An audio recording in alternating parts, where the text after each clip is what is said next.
Hi friends, welcome to the lecture number 2 of capital gain. Friends, first lecture में हमने discuss किया था उसकी चार्जिंग सेक्शन, मतलब कौन सी कंडीशंस आप सेटिस्फाई करोगे तब जाकर आपको हेड कैपिटल गेन में एंट्री मिलेगी। उसमें से एक बहुत इंपॉर्टेंट वर्ड हमने इंटरप्रेट किया था, उसकी डेफिनेशन हमने डिस्कस की थी, उसका मीनिंग हमने डिस्कस किया था, which is friends capital asset. बाद में डिस्कस किया था टाइप्स ऑफ कैपिटल असेट, कभी कभी शॉर्ट टर्म, कभी कभी लॉन्ग टर्म। उससे जनरेट जो होता है कैपिटल गेन, वो लॉन्ग टर्म कैपिटल गेन, वो शॉर्ट टर्म कैपिटल गेन। बाद में उसका बाइफर्केशन कैसे करने का, ये शॉर्ट टर्म है कि लॉन्ग टर्म है, उसका भी हमने 12 मंथ्स, 24 मंथ्स, 36 मंथ्स ये वाला क्राइटेरिया कंसिडर किया था। एंड लास्ट में डिस्कस किया था उसका computation, long term capital gain होगा, कौन से फॉर्मेट में उसका कैलकुलेशन होगा, शॉर्ट टर्म कैपिटल गेन होगा, कौन से फॉर्मेट में उसका कैलकुलेशन होगा। इसका इन डेप्थ डिस्कशन हमने किया था फ्रेंड्स, क्लियर। उसका एक ब्रीफ ओवरव्यू ले लेते हैं, बाद में आज का डिस्कशन हम आगे बढ़ाएंगे फ्रेंड्स। कैपिटल गेन क्या उसकी चार्जिंग सेक्शन है, it is section 45 bracket 1 charging section. क्या कहती है, 4 एलिमेंट्स है फ्रेंड्स। प्रॉफिट और gain must arise as a result of transfer of capital asset. बहुत इंपॉर्टेंट वर्ड है, कैपिटल असेट का ट्रांसफर होना चाहिए, उससे प्रॉफिट गेन अराइज होता है, उससे प्रॉफिट एंड गेन अराइज होना चाहिए। And that profit and gain is taxable under which head of income, capital gain, which is the year in which this capital gain is taxable. It is the year in which transfer is taking place and not the year in which you are receiving the amount of consideration. मतलब generally आप check करने के लिए जाओ तो generally what is the year in which capital gain will be taxable, it is the year in which transfer took place. तो जिस साल में ट्रांसफर होता है उस साल में क्या होने वाला है, ये कैपिटल गेन। तो एक बहुत इंपॉर्टेंट वर्ड हमने यहां से मतलब डिस्कस किया था, इट इज कैपिटल असेट। आज डिस्कस करेंगे व्हाट इज ट्रांसफर, क्लियर। तो उसके पहले capital asset friends, what is capital asset. Capital asset की डेफिनेशन को 2 पार्ट्स में डिवाइड किया। First was friends asset of property of any kind whether or not connected with the business or profession of the assessee। मतलब वो मेरे business के साथ connected है कि नहीं है उससे मुझे कोई फर्क पड़ता नहीं है। It is asset of any kind, property of any kind. वो असेट मूवेबल हो, इमूवेबल हो, टेंजिबल हो, इंटेंजिबल हो, फिक्स हो, सर्कुलेटिंग हो, in short asset of any kind is what friends capital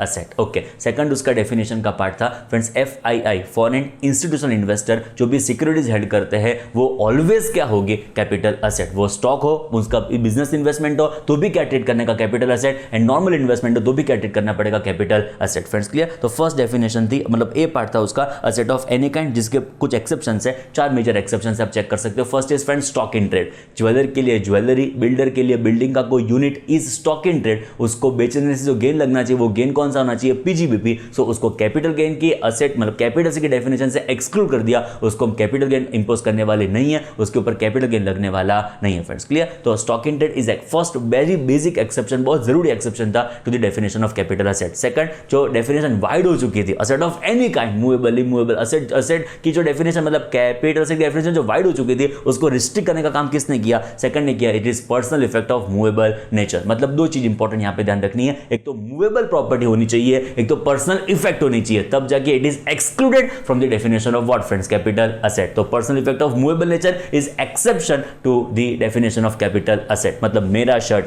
मेरी पेन, मेरा जीन्स, मेरा लेटर से वॉच, और लेटर से आज तो नहीं पहनी है फ्रेंड्स बट मेरी वॉच, बट मेरा कैल्सी, मेरा कैमरा, मेरा आईपैड, तो ये जो मेरा है मूवेबल नेचर का है, it is not capital asset, it is exception to the meaning of capital asset. उसको हम लेटर उसके ट्रांसफर के ऊपर हम कैपिटल गेन इंपोज करने वाले नहीं है फ्रेंड्स। बट इसके भी कुछ 6 एक्सेप्शंस है। मतलब देखो कैपिटल असेट का एक्सेप्शन का एक्सेप्शन, मीनिंग दैट बाय ये 6 पॉइंट क्या बन जाएंगे, कैपिटल असेट। कौन से 6 एक्सेप्शन है याद करो, jewellery, archaeological collection, drawing, painting, sculpture, work of any art. तो these 6 are exception to personal effect of movable nature, meaning thereby these 6 are treated as what friends, capital asset। उसके transfer के ऊपर हम क्या impose करने वाले हैं, capital gain. Next in depth discussion किया था rural agriculture land in India. 2 बहुत इंपॉर्टेंट वर्ड्स है, एक रूरल, एक कौन सा, एग्रीकल्चर लैंड।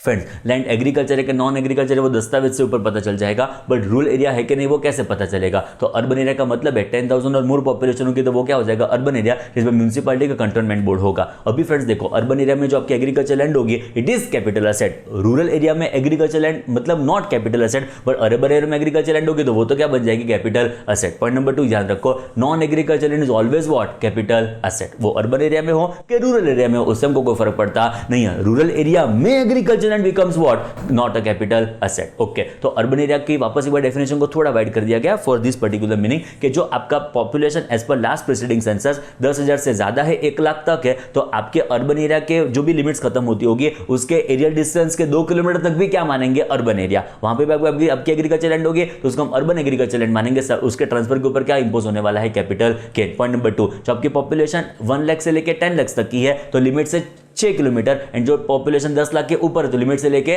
8 किलोमीटर, मतलब 2 किलोमीटर, 6 किलोमीटर एंड 8 किलोमीटर। बोलो क्लियर, 2 6 8। पॉपुलेशन 10,000 से लेके 1 लाख, 1 लाख से लेके 10 लाख एंड 10 लाख से ज्यादा, तो 2 6 8 अकॉर्डिंगली डिस्ट्रीब्यूशन कर दिया है। 2 किलोमीटर तक, 6 किलोमीटर तक, 8 किलोमीटर तक भी हम क्या ट्रीट करेंगे उसको, अर्बन एग्रीकल्चर लैंड, उसके ट्रांसफर के ऊपर हम क्या इंपोज करने वाले हैं, कैपिटल गेन। नेक्स्ट आएगा friends, let us see some gold bonds are there, some gold deposit certificates are there, तो उसको हम कैपिटल असेट मानने वाले नहीं है, उसके ट्रांसफर के ऊपर हम लेट अस से कैपिटल गेन इंपोज करने वाले नहीं है फ्रेंड्स। एक्सेप्शन हमने डिस्कस कर लिया, ये कैपिटल असेट है, ये भी कैपिटल असेट है, ये सारी कैपिटल असेट जो भी फीचर्स मैंने रखे, it is all are capital asset, ये भी डिस्कशन हमने कर लिया। Now it is friends types of capital asset, ये हमने चार्ट लास्ट टाइम डिस्कस किया था। Now it is friends types of capital asset, दो टाइप की कैपिटल असेट है, एक लॉन्ग टर्म कैपिटल असेट, एक short term capital asset. Okay, क्यों ये बाइफर्केशन किया, because long term asset transfer करने से जो गेन और लॉस होगा वो होगा लॉन्ग टर्म कैपिटल गेन और loss, short term asset transfer करने से जो गेन और लॉस होगा वो क्या हो जाएगा, शॉर्ट टर्म कैपिटल गेन और loss. In short, long term asset से लॉन्ग टर्म गेन,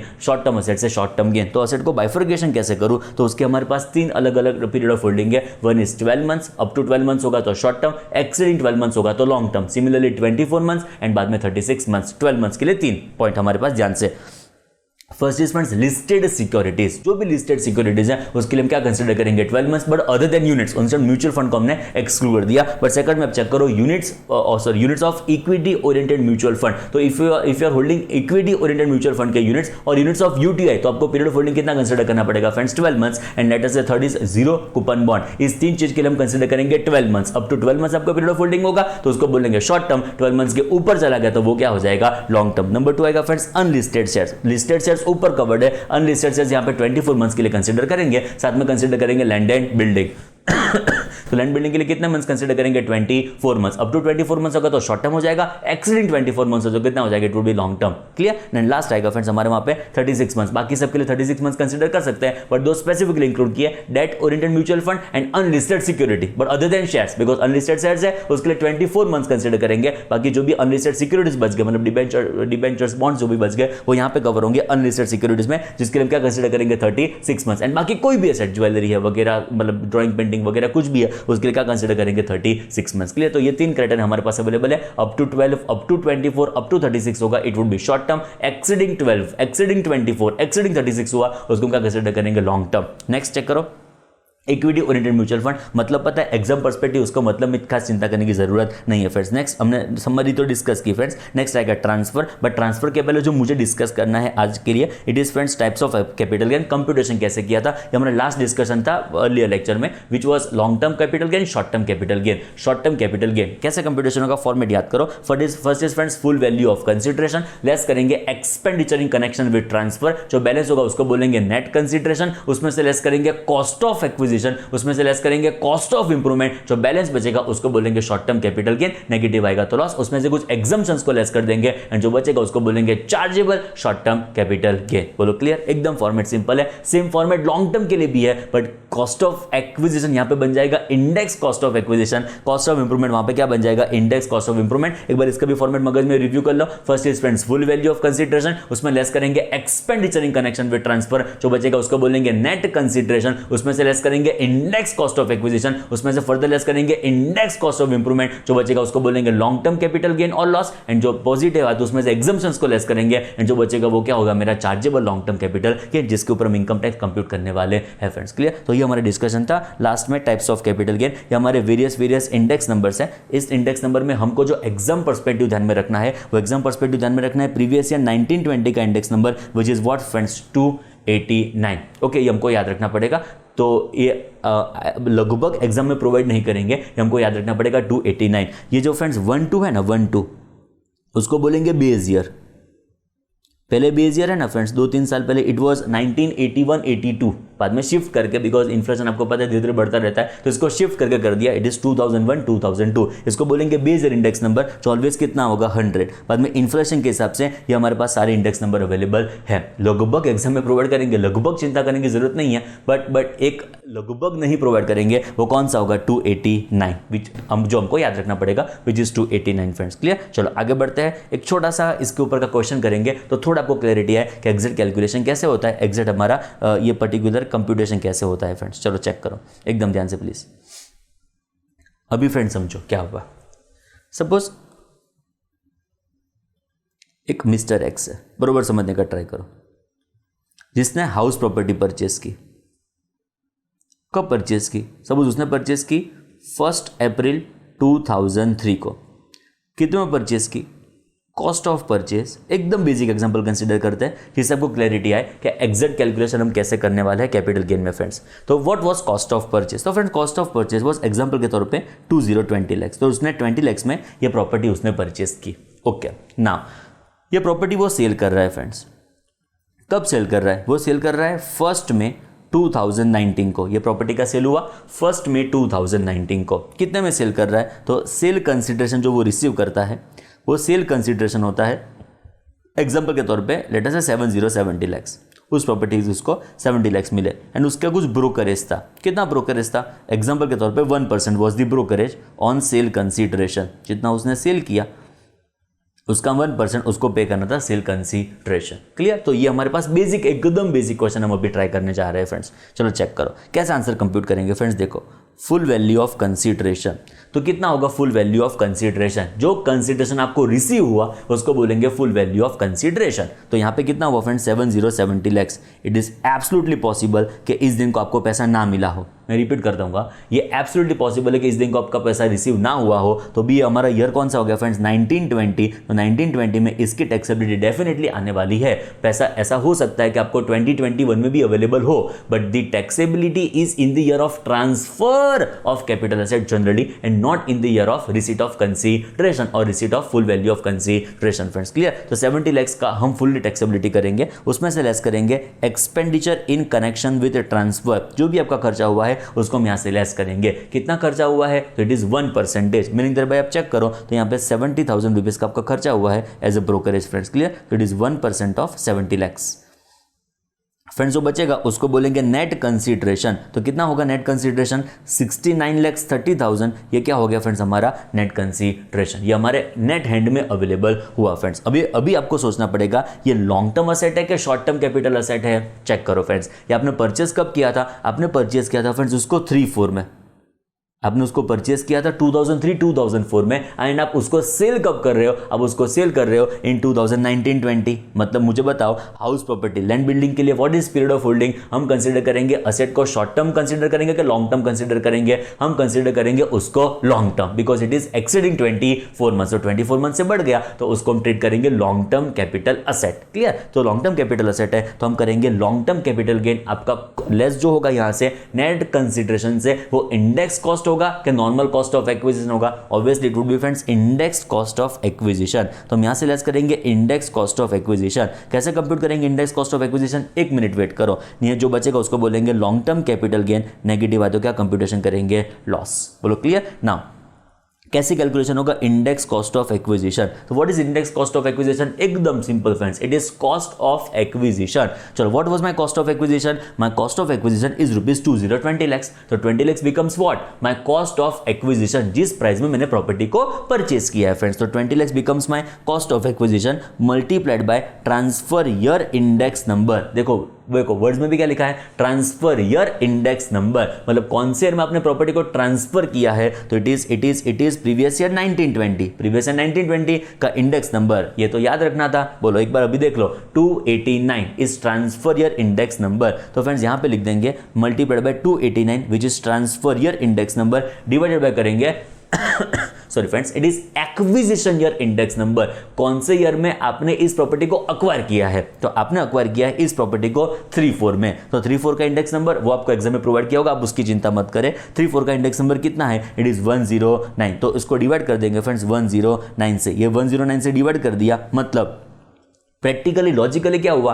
20 लाख जो आपने इन्वेस्ट किया था 2003-4 में, इसको हमने आज की वैल्यू में कन्वर्ट किया बेस्ड अपॉन इन्फ्लेशन। ये इंडेक्स नंबर है, वो गवर्नमेंट लेटस एवरी ईयर हमको डिक्लेयर करके देती है फ्रेंड्स। तो अब चेक करो what is our index cost of acquisition is friends rupees 20 lakh multiplied by 289 divided bye 109। तो जो हमारा इंडेक्स कॉस्ट ऑफ एक्विजिशन आया वो कितना आया फ्रेंड्स? It is friends 53,02,752। एक बार आपको कैलकुलेट करना चाहिए फ्रेंड्स। चलो मैं वेट कर रहा हूं, कैलकुलेट कर लो फटाफट। 20 लाख कैसे कैलकुलेट करना पड़ेगा? Into 289 divide by 109 is our friends index cost of acquisition which is 53,02,752, जो हम यहां पे पुट अप कर देंगे 53 2752, जो बैलेंस बचेगा 69 लैक्स 30,000 में से इसको हम लेस कर देंगे तो बैलेंस बचेगा 16 लैक्स 27,248। ये हमारा क्या हो गया friends, long term capital gain और लॉस। या पॉजिटिव है, मतलब ये क्या हो गया हमारा long term capital gain. I think सब कुछ आपको पता चल रहा है फ्रेंड्स, बोलो क्लियर, एकदम सिंपल है। ऐसा हमारा कैलकुलेशन होता है लॉन्ग टर्म कैपिटल गेन का। Full value of consideration less करेंगे expenditure in connection with transfer, जो बचेगा उसको बोलेंगे नेट कंसिडरेशन, उसमें लेस करेंगे index cost of acquisition, further less करेंगे index cost of improvement, and जो बैलेंस बचेगा उसको बोलेंगे long term capital gain. Negative आएगा तो लॉस, यहाँ पे एग्जाम्पशन का कोई क्वेश्चन नहीं है और यहाँ पे लेस कर देते थे एग्जाम्पशन, एंड जो बचता उसको क्या बोलेंगे chargeable long term capital gain. हमारे केस में यही हो जाए friends chargeable long term capital gain. एक और एग्जांपल ट्राई करते हैं फ्रेंड्स, चेक करो। सपोज कोई मिस्टर एक्स है, मिसिज एक्स कर देते हैं, उसने कोई प्रॉपर्टी परचेस की, हाउस प्रॉपर्टी परचेस की। कब परचेस की? उसका परचेस था एग्जांपल के तौर पे फ्रेंड्स 10 मई 2009 को उसने प्रॉपर्टी परचेस की 10 मई 2009 को। What was purchase price? तो purchase cost was ₹2 lakhs example के तौर पे। तब उसने कितना ब्रोकरेज पे किया था? तो उसने ब्रोकरेज पे किया था 2% ऑन परचेस कॉस्ट, मतलब जो भी उसका परचेस कॉस्ट था उसका 2% उसने पे किया था एज अ परचेस कॉस्ट। एकदम सिंपल फ्रेंड्स। ये प्रॉपर्टी वो एक्चुअली उसने जो परचेस किया था वो ग्राउंड फ्लोर था, समझने का ट्राई करो। जो भी उसने परचेस किया था वो ग्राउंड फ्लोर था फ्रेंड्स। अभी उसने उसके ऊपर इंप्रूवमेंट करवाया, फर्स्ट फ्लोर का कंस्ट्रक्शन करवाया। फर्स्ट फ्लोर का कंस्ट्रक्शन करवाया, कब करवाया फर्स्ट फ्लोर का construction? It was on 10th जून 2013 को ये कंस्ट्रक्शन खत्म हुआ।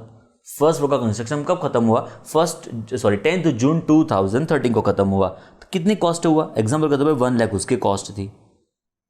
चलो सेकंड फ्लोर भी कंस्ट्रक्शन करवा देते हैं, उसके ऊपर उसने सेकंड फ्लोर कंस्ट्रक्शन करवाया। कब करवाया सेकंड फ्लोर का कंस्ट्रक्शन? एग्जाम्पल के तौर पे 20th जुलाई 2017 को। ओके, कितना हुआ कॉस्ट उसका? तो 1,50,000 उसकी कॉस्ट हुई फ्रेंड्स, बोलो क्लियर। एंड पूरी प्रॉपर्टी जो ground floor plus first floor plus second floor पूरी प्रॉपर्टी उसने सेल कर दी। कितने में सेल की फ्रेंड्स? प्रॉपर्टी सेल हुई एग्जाम्पल के तौर पे लेट अस से 20 लाख रुपीज में प्रॉपर्टी का सेल हो गया। प्रॉपर्टी का सेल हुआ तब ब्रोकरेज कितना पे किया? तो ब्रोकरेज तब पे किया था 3% ऑन सेल्स प्राइस। कब सेल हुआ? तो ये सेल हुआ ऑन 1 मई 2019। तो 1 मई 19 को उसका सेल हुआ फ्रेंड्स, बोलो क्लियर। ट्रांजैक्शन हमारे मन में क्लियर है। पहले ग्राउंड फ्लोर परचेस किया था, कौन से ईयर में परचेस किया उसको परचेस किया गया था 9-10 में ग्राउंड फ्लोर परचेस किया गया था। उसका परचेस कॉस्ट था 2 लाख रुपीज, तब ब्रोकरेज हमने कुछ 2% पे किया था, परचेस के ऊपर कुछ पेमेंट था। फर्स्ट फ्लोर का कंस्ट्रक्शन कब हुआ? It was in the year of 13-14 ये फर्स्ट फ्लोर का कंस्ट्रक्शन हुआ।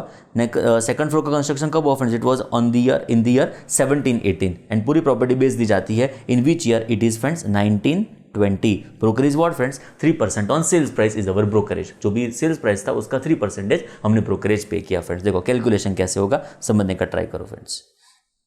देखो हमारा कौन से ईयर में फ्रेंड्स प्रीवियस क्वेश्चन में भी थोड़ा इंपॉर्टेंट एक चीज़ मुझसे लिखनी रह गई। कौन से प्रीवियस ईयर में इसका कैलकुलेशन होगा? ये प्रीवियस ईयर होगा हमारा 1920, जिस साल में हम टैक्सेबिलिटी कंप्यूट करने जा रहे हैं। It is previous year 19। जिस साल में ट्रांसफर हुआ 1920 में, तो 1920 is the year in which this amount is taxable. Similarly पहले हमको ये नक्की करना होगा कौन से में उसकी टैक्सेबिलिटी आएगी। तो फ्रेंड्स जो मिसिस एक्स है उसका जो भी कैपिटल गेन है वो प्रीवियस ईयर कौन से प्रीवियस ईयर में उसकी टैक्सेबिलिटी आएगी? तो ईयर ऑफ ट्रांसफर। तो which is year of transfer? It is friends 1920। तो 1920 में उसकी टैक्सेबिलिटी आने वाली है। क्लियर, एकदम सिंपल। चलो शुरू करते हैं। फुल वैल्यू ऑफ कंसीडरेशन, कितना पैसा मिला friends? What is our full value of consideration? Our full value of consideration is ₹20 lakh. तो 20 लाख रुपीज हमको रिसीव होने वाले हैं। वो सेकंड ईयर में रिसीव हुए, एडवांस में मिल चुके थे, उससे हमको कोई फर्क पड़ता नहीं है फ्रेंड्स। क्लियर। तो हाँ, एडवांस के ऊपर फर्क पड़ता है, उसका एक पूरा अलग टैक्सेबिलिटी है, अलग उसका डिस्कशन है, करेंगे। बट ये समझो कि नेक्स्ट ईयर भी 20 लाख रिसीव हुआ तो उससे हमको इस टैक्सेबिलिटी पे फर्क पड़ता नहीं है फ्रेंड्स। तो यहाँ पे हम 20 लाख रुपीज कंसीडर कर लेंगे। एडवांस में क्या फर्क पड़ता है वो आईफोस के साथ उसका कनेक्शन है, तब आपको बताऊंगा, चिंता ना करो फ्रेंड्स। तो लेट अस से 20 लाख रुपीस का हमारा सेल हो गया, उसमें से लेस करेंगे expenditure in connection with transfer. What is expenditure in connection with transfer? It is friends 3%। तो 20 लाख का आप कर दो 3%, तो कितना आएगा फ्रेंड्स? It would B 60,000। तो हम यहाँ से लेस कर देंगे 60,000, जो बचेगा उसको बोलेंगे नेट कंसीडरेशन, जो कितना होगा friends? 19,40,000 is what friends our net consideration. ये हो गया हमारा नेट कंसीडरेशन 19,40,000, जो हमारे हाथों में नेट अवेलेबल, हमारे हाथों में जो कैश होने वाली है वो 19,40,000। उसमें से हम फ्रेंड्स लेस करेंगे index cost of acquisition, because हमारा परचेज ईयर आप देखो, हमारा परचेज ईयर है 9-10, हम बेस कब रहे? इट इज 19-20, तो लगभग 10 साल जितना तो हो गया friends. It is exceeding 24 months, so consequently capital gain कौन सा होगा? लॉन्ग टर्म के short term? Obviously it would be friends long term. Clear? तो हम जो लेस करेंगे वो होगा index cost of acquisition. Okay, further friends देखो, आपने कोई प्रॉपर्टी के ऊपर सॉरी इंप्रूवमेंट भी करवाया है, फर्स्ट फ्लोर का कंस्ट्रक्शन था, सेकंड फ्लोर का कंस्ट्रक्शन था, तो इट इज इंप्रूवमेंट ऑल्सो, तो ये हम कंसिडर करेंगे वापस एक बार index cost of improvement. Okay, जो बचेगा उसको हम बोलेंगे long term capital gain, negative आएगा तो क्या बोलेंगे उसको? लॉस। क्लियर? चलो कंप्यूट करते हैं इंडेक्स कॉस्ट ऑफ एक्विजिशन। चलो, what is index cost of acquisition? Is friends cost of acquisition. Okay, what is cost of acquisition? It is friends जिस प्राइस में मैंने परचेज किया था 2 लाख रुपीज में, बट साथ में क्या पे किया था? 2% ब्रोकरेज ऑल्सो, तो वो भी मेरी कॉस्ट में अल्टीमेटली ऐड हो जाएगा। ओके, तो 2 लाख में आप ऐड कर दो, प्लस कर दो 2%, meaning thereby it comes to 2,04,000 rupees. ये बन गया मेरा index cost of acquisition multiplied by transfer year index number. बोलो कौन सा ईयर है आपके ट्रांसफर का? आपके ट्रांसफर का ईयर है 1920, तो 1920 is the year of transfer. तो 1920 का इंडेक्स नंबर कितना? अभी मैं नहीं बताऊंगा, बोलो कितना होगा? 289। एग्जाम के लिए याद रखना पड़ेगा, 289 is our transfer year index number, divided bye करना पड़ेगा acquisition year index number, in which year you have acquired the property. Friends acquisition year देखो, एक्विजिशन ईयर कौन सा है हमारा? It is 9-10। तो 9-10 का इंडेक्स नंबर एग्जाम में प्रोवाइड किया होगा, मैं एक बार रेफरेंस से आपको बता देता हूं। 9-10 का इंडेक्स नंबर कितना होगा? 9-10 का इंडेक्स नंबर होगा 148, तो हम कर देंगे डिवाइडेड बाय 148। 9-10 का इंडेक्स नंबर हम यहाँ पे लेस कर देंगे, यहाँ पे कर देंगे 148, तो कितना होगा फ्रेंड्स? देखो चेक करो, 2,04,000 multiplied by it would B 289 divided bye it would B 148। तो हमारे पास जो अमाउंट आई वो हो गई हमारी index cost of acquisition, which is friends 3,98,351 becomes what? our index cost of acquisition. I think पता चल रहा है फ्रेंड्स, एकदम सिंपल है। चलो नेक्स्ट चेक करते हैं, index cost of improvement.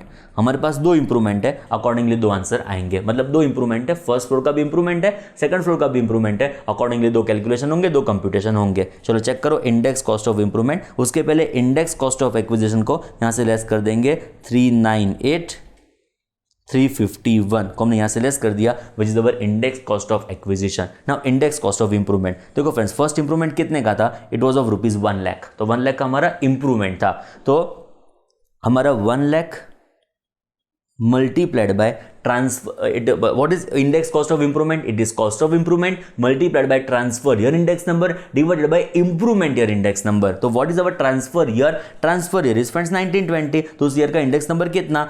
289 divided by improvement year index number, which is our improvement year. आप चेक करो, इट इज फ्रेंड्स 1314, तो 1314 के इंडेक्स नंबर से हमको उसको डिवाइड करना होगा। तो 1314 का इंडेक्स नंबर कौन सा? 1314 का इंडेक्स नंबर होगा 220, तो 220 को हम यहां से डिवाइड कर देंगे, ये हमारा हो गया divided by 220।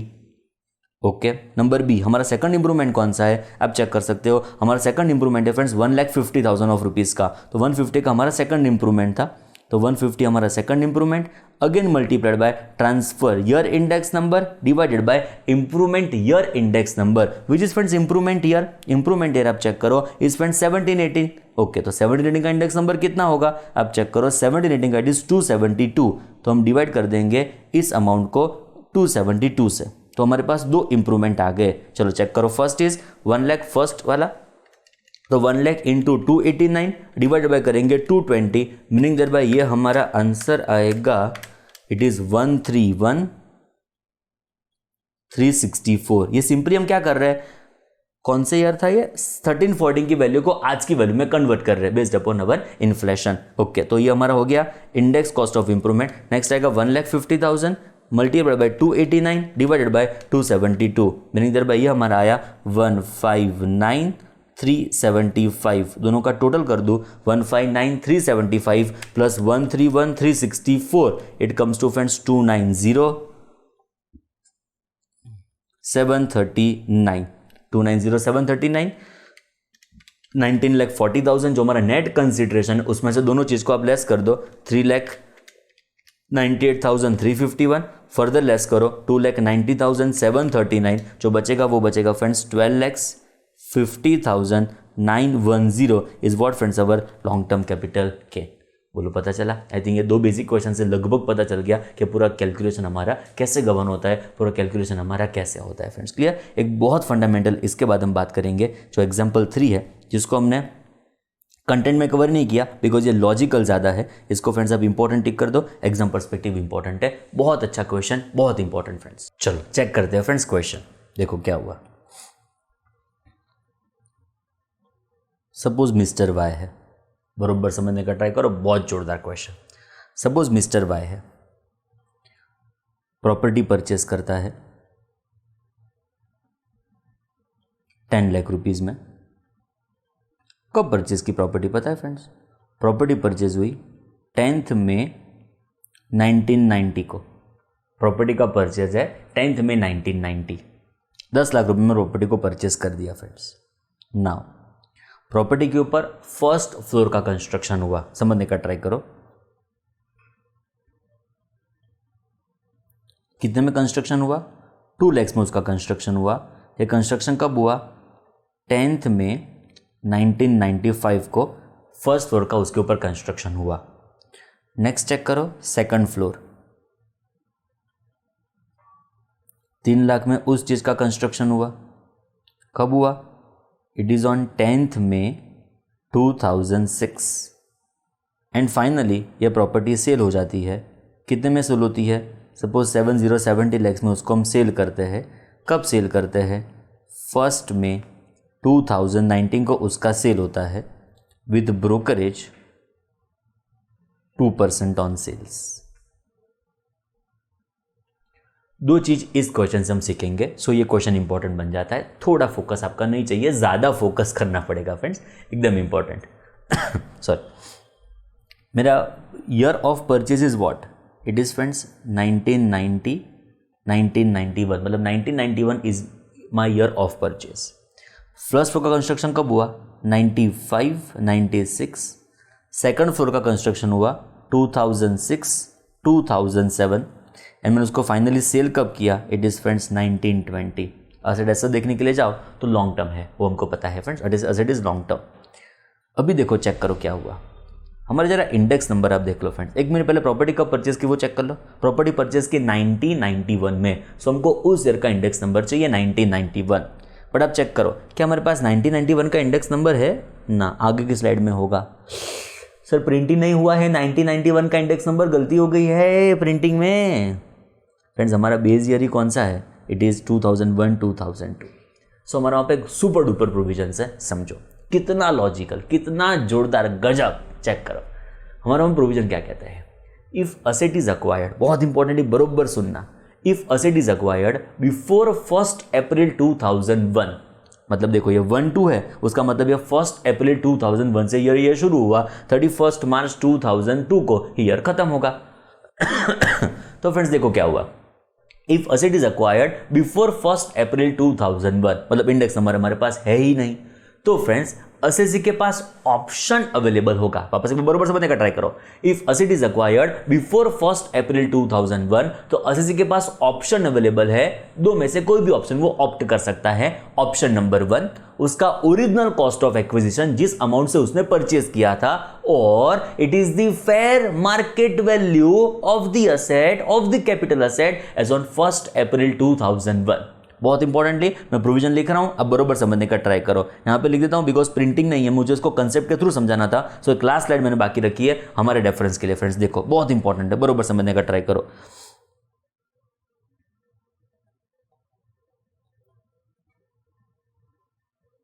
If asset is acquired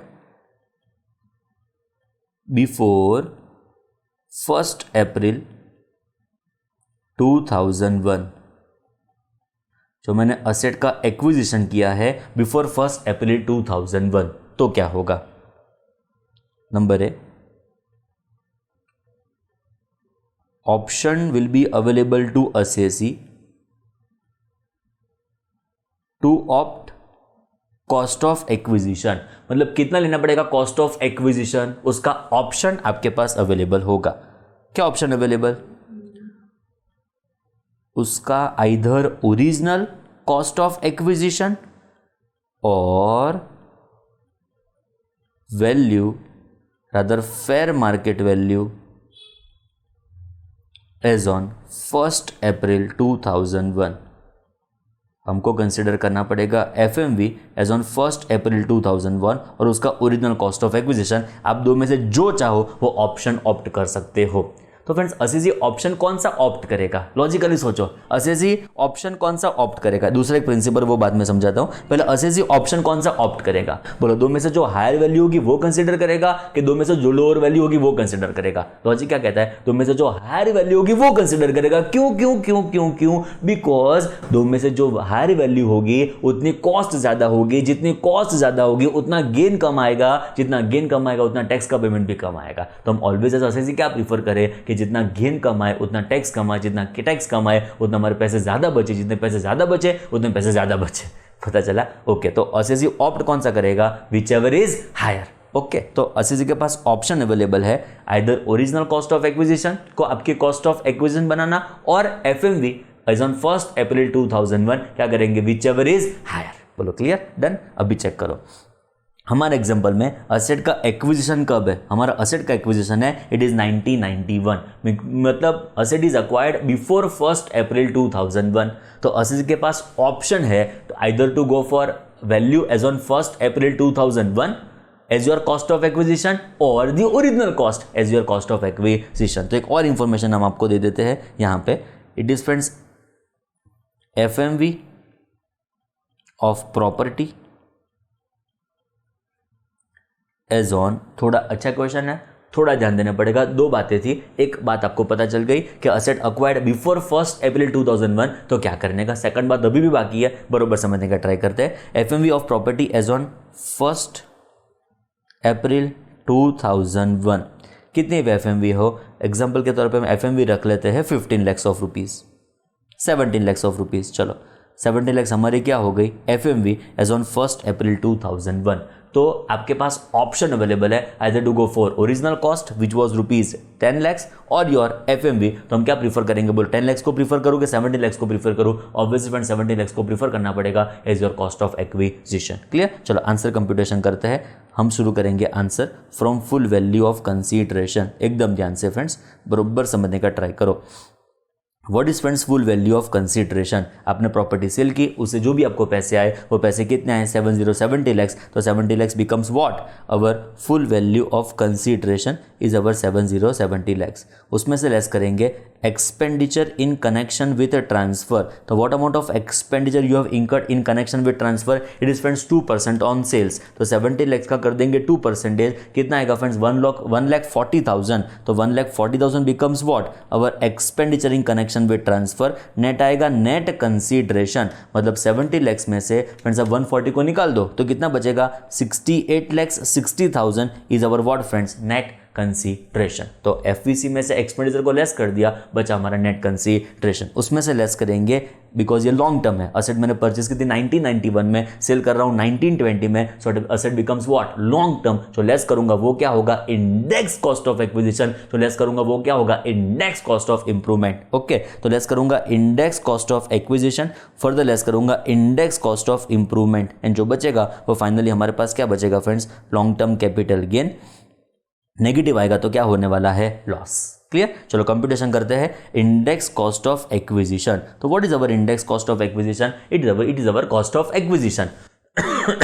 cost of acquisition multiplied by transfer your index number divided by acquisition your index number. तो what is our cost of acquisition? आप चेक कर सकते हो। our cost of acquisition was rupees 10 lakh but as asset is acquired before 1st April 2001. asset का acquisition कब है? it is before 1st April 2001, meaning thereby you do have option with you either to opt as your original cost of rupees 10 lakh to be your cost of acquisition, or value of asset as on 1st April 2001 to be your cost of acquisition, meaning thereby either 10 lakhs either 70 lakhs. बोलो क्या opt करना prefer करोगे? Obviously क्या करेंगे? Whichever is higher. तो what is higher friends? It is 17 lakhs is obviously higher multiplied by transfer year index number which is our transfer year. तो transfer year तो कौन सा है? सॉरी, आपको यहां से चेक करना है. Which is transfer year? It is 1920. तो 1920 का इंडेक्स नंबर आपको अवेलेबल नहीं करेंगे तो वो कितना हो जाएगा friends? 289 divided bye acquisition year index number. अभी आपका एक्विजिशन कब हुआ है? 1991.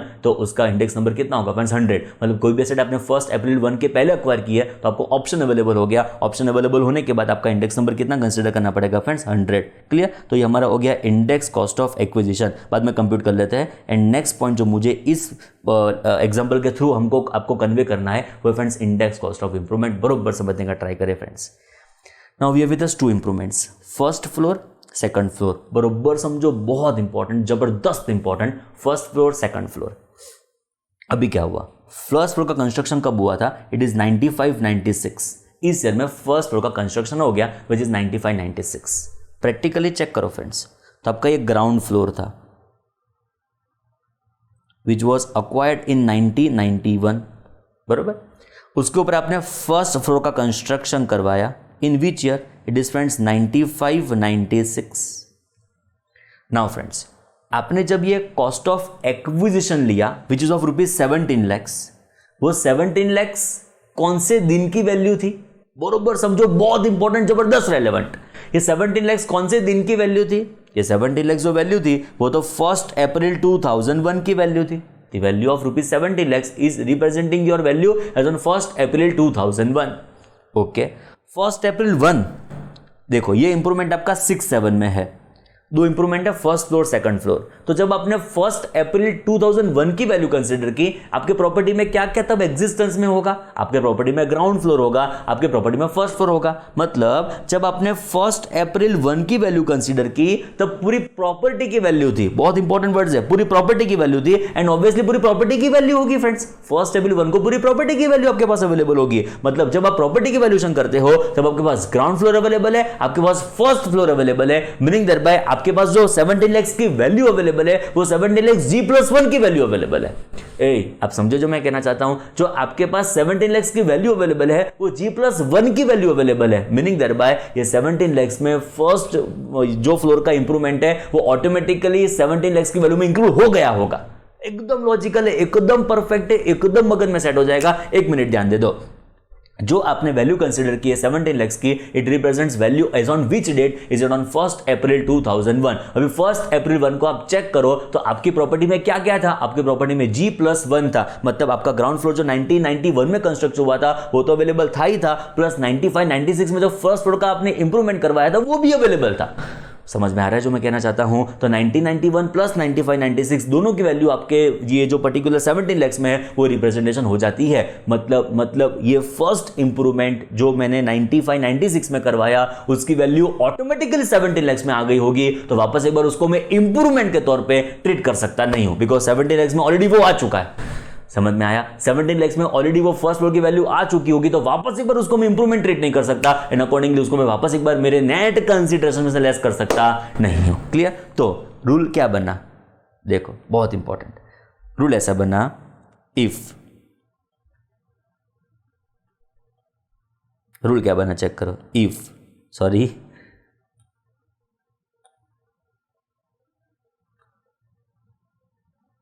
FMV लिखो, perfect word friends. If FMV as on 1 April 2001 is taken as cost of acquisition. If FMV as on 1 April 2001 is taken as what friends? Cost of acquisition. Is taken as cost of acquisition. Any improvements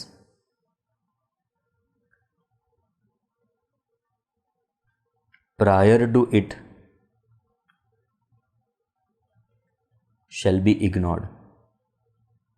कोई भी improvement उसके पहले होगा, इसको क्या करना पड़ेगा आपको, इग्नोर। सर क्यों इग्नोर करना पड़ेगा? अरे बिकॉज एफएमवी 1 अप्रैल 2001 की थी, उसमें जो G+1 आ गया होगा, तो 1 ऑलरेडी आ चुका है, बिकॉज वो तो 95-96 में उसका कंस्ट्रक्शन करवाया था। चेक करो, इट वॉज 95-96, तो 1 ऑलरेडी उसमें आ चुका होगा, तो वापस एक बार मैं उसको इंप्रूवमेंट के तौर पर ले सकता नहीं हूँ फ्रेंड्स। क्लियर? बट मैं ये भी आपको बता दूँ कि जो मैंने प्रॉपर्टी की वैल्यू सपोज ये 10 लाख की जगह सपोज ये प्रॉपर्टी की वैल्यू सपोज 20 लाख रुपए होती एग्जाम्पल के तौर पर, एंड ये मेरी एफएमवी कितनी होती, सपोज 70 लाख रुपीस होती एग्जांपल के तौर पे, तो मैंने 20 लाख को कंसीडर किया होता, तो 20 लाख भी मेरा कॉस्ट बनता, मेरा कॉस्ट ऑफ एक्विजिशन बनता, एंड मेरा इंप्रूवमेंट मेरा क्या बन जाता, कॉस्ट ऑफ इंप्रूवमेंट। पता चला? सपोज ये मेरी वैल्यू 10 लाख रुपए की जगह सपोज 20 लाख रुपए होती, तो मैं कंपेयर करता 20 लाख को 17 लाख के साथ, 20 को 70 के साथ कंपेयर करता, क्या करता, विच एवर इज हायर, तो 20 लाख की मैंने वैल्यू को कंसीडर किया विच इज 1991 की वैल्यू, तो 20 लाख इंटू क्या करूंगा, इंटू 289 डिवाइडेड बाय 100 कर दूंगा, बिकॉज मैंने क्या किया, whichever is higher. But वो 20 लाख में मेरा इंप्रूवमेंट 95-96 का कवर नहीं था, तो उस इंप्रूवमेंट को मैं कंसीडर करूंगा as my cost of improvement, as my index cost of improvement. पता चला? सिंपल वर्ड्स में, जो मैंने एफएमवी एज ऑन 1 अप्रैल 2001 को लिया है मेरा कॉस्ट ऑफ एक्विजिशन, तो उस सिनेरियो में उसके पहले के जो भी इंप्रूवमेंट होंगे वो मुझे कंप्लीटली क्या करने पड़ेंगे, इग्नोर, बिकॉज उस वैल्यू में उस इंप्रूवमेंट की वैल्यू भी कवर हो चुकी होगी फ्रेंड्स। तो हमारा प्रिंसिपल ऐसा बना। अब वापस एक बार चेक कर लो, if asset is acquired before 1 April 2001, दो प्रिंसिपल आपको ध्यान में रखने पड़ेंगे। फर्स्ट प्रिंसिपल, असेट के पास ऑप्शन अवेलेबल है, आइदर वो जा सकता है आपका original actual cost to be your cost of acquisition, और FMV as on 1 April 2001 to be what friends, your cost of acquisition. दो में से जनरली एसएससी क्या सिलेक्ट करेगा, जनरली क्या ऑब्वियस वो क्या सिलेक्ट करेगा, whichever is higher. And second हमको ध्यान रखना है, if FMV as on 1 April 2001 is taken as your cost of acquisition, any improvement prior to it shall be what, completely ignored. बोलो clear? Done? हमारा answer हम खत्म करेंगे, दो भी चीज हमको पता चली फ्रेंड्स। चलो शुरू करते हैं। कॉस्ट ऑफ इंप्रूवमेंट का इंडेक्सेशन, मुझे बताओ फर्स्ट फ्लोर का इंडेक्सेशन मैं कंसीडर करूंगा, उसका इंप्रूवमेंट का कंसीडर करूंगा? एब्सोल्युटली ना। क्यों इग्नोर करना है? बिकॉज ऑब्वियसली 1 अप्रैल 1 की जो 70 लाख की वैल्यू है उसमें वो इंप्रूवमेंट कंसीडर हो गया होगा, तो मुझे सेकंड इंप्रूवमेंट कंसीडर करना पड़ेगा, सेकंड फ्लोर का इंप्रूवमेंट कंसीडर करना पड़ेगा, which is of rupees 3 lakh friends. चलो कंसीडर करते हैं 3 lakh is our cost of improvement. 3 lakh को मैंने कंसीडर किया, ये 3 लाख फ्रेंड। सेकंड फ्लोर को कंसीडर किया, 6-7 में उसका इंप्रूवमेंट करवाया था, मल्टीप्लाई करूंगा transfer year index number divided by करूंगा improvement year index number. Improvement का ईयर कौन सा है, it is 6-7, meaning thereby ये 6-7 का इंडेक्स नंबर वापस एक बार ढूंढना पड़ेगा। 6-7 का इंडेक्स नंबर हमारा कितना है, 6-7 का इंडेक्स नंबर है 122, तो 122 से मैं उसको डिवाइड कर दूंगा, 122 से उसको डिवाइड कर दिया, जो भी हमारा आंसर आएगा वो हमारा आएगा इंडेक्स कॉस्ट ऑफ इंप्रूवमेंट। दोनों को लेस कर देंगे फ्रॉम नेट कंसीडरेशन, जो बचेगा वो क्या होगा हमारा finally long term capital gain, negative आएगा तो लॉस। क्लियर? चलो चेक करते हैं। 17 लाख रुपीज हमारा कॉस्ट ऑफ एक्विजिशन, मल्टीप्लाई करता हूँ 289 डिवाइडेड बाय करता हूँ 100, सो हमारा आंसर आया फ्रेंड्स 49,13,000। ये हमारा हो गया index cost of acquisition. 17 lakh की वैल्यू को मैंने आज की वैल्यू में कन्वर्ट कर दिया, एंड इंप्रूवमेंट चेक करो 3 lakh into 289 divided bye 122, answer is friends 7,10,656। मैं लास्ट एलिमेंट को राउंड ऑफ कर देता हूँ, नेक्स्ट टू मल्टीपल ऑफ ₹1, तो ये हमारा हो गया index cost of improvement. Clear? चलो वापस एक बार चेक कर लो, 3 लाख इंटू 289 डिवाइड बाय 122, ये हमारा हो गया इंडेक्स कॉस्ट ऑफ इंप्रूवमेंट बरोबर है। चलो अभी आप चेक करो, यहाँ से इंडेक्स कॉस्ट ऑफ एक्विजिशन जो 49,13,000 है उसको यहाँ से आप लेस कर दो, फर्दर लेस कर दो 7,10,656। ओके, जो बचेगा उसको बोलेंगे लॉन्ग टर्म कैपिटल गेन और लॉस। तो 68,60,000 में से लेस करना है 49,13,000 को, फर्दर लेस करना है 7,10,656 को, जो बचेगा वो होगा friends 12,36,344 is what friends our chargeable long term capital gain. Because कुछ एग्जाम्पशन है नहीं है यहाँ पे, सो ये बन गया हमारा chargeable long term capital gain. Clear? तो हमारा first fundamental principle capital gain का हुआ असेट अक्वायर्ड बिफोर 1 अप्रैल 2001। ऐसे बहुत सारे प्रिंसिपल्स है जो हम कैपिटल गेन में टाइम टू टाइम सीखते जाएंगे, पर हमारा फर्स्ट बेसिक प्रिंसिपल कौन सा हो गया, it is if asset is acquired before 1 April 2001। बगल में फिट करो हमारा जो भी original actual cost of acquisition होगा उसको हम कंपेयर करेंगे एफएमवी एज ऑन 1 अप्रैल 2001। हमारे पास ऑप्शन है, हम क्या करेंगे, विच एवर इज हायर, मतलब ऑब्वियसली हम higher cost of acquisition select करेंगे, एंड जो हमारे पास हायर कॉस्ट ऑफ एक्विजिशन आएगा सो कम गेन आएगी, जितना कम गेन आएगा उतना कम टैक्स पेमेंट करना पड़ेगा। And if FMV as on 1st April 2001 is opted as cost of acquisition, any improvements prior to it shall be what friends, completely ignored. Now friends, हमारा focus होगा definition of transfer के ऊपर। हमने first discuss किया था charging section, जिसमें सीखा था capital asset must be transferred for the purpose of taxability under head capital gain. तो कैपिटल असेट हमारे मन में एकदम क्रिस्टल क्लियर है ना, what is transfer exactly.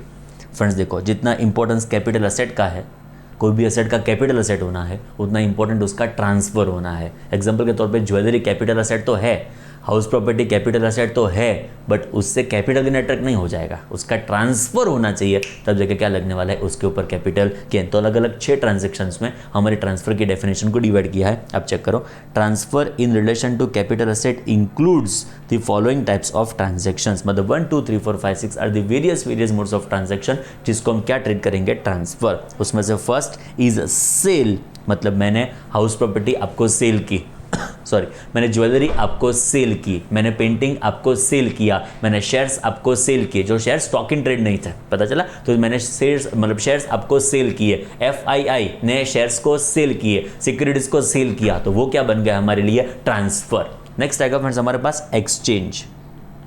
What is exchange? मैंने आपको घर दिया, आप मुझे ज्वेलरी दो।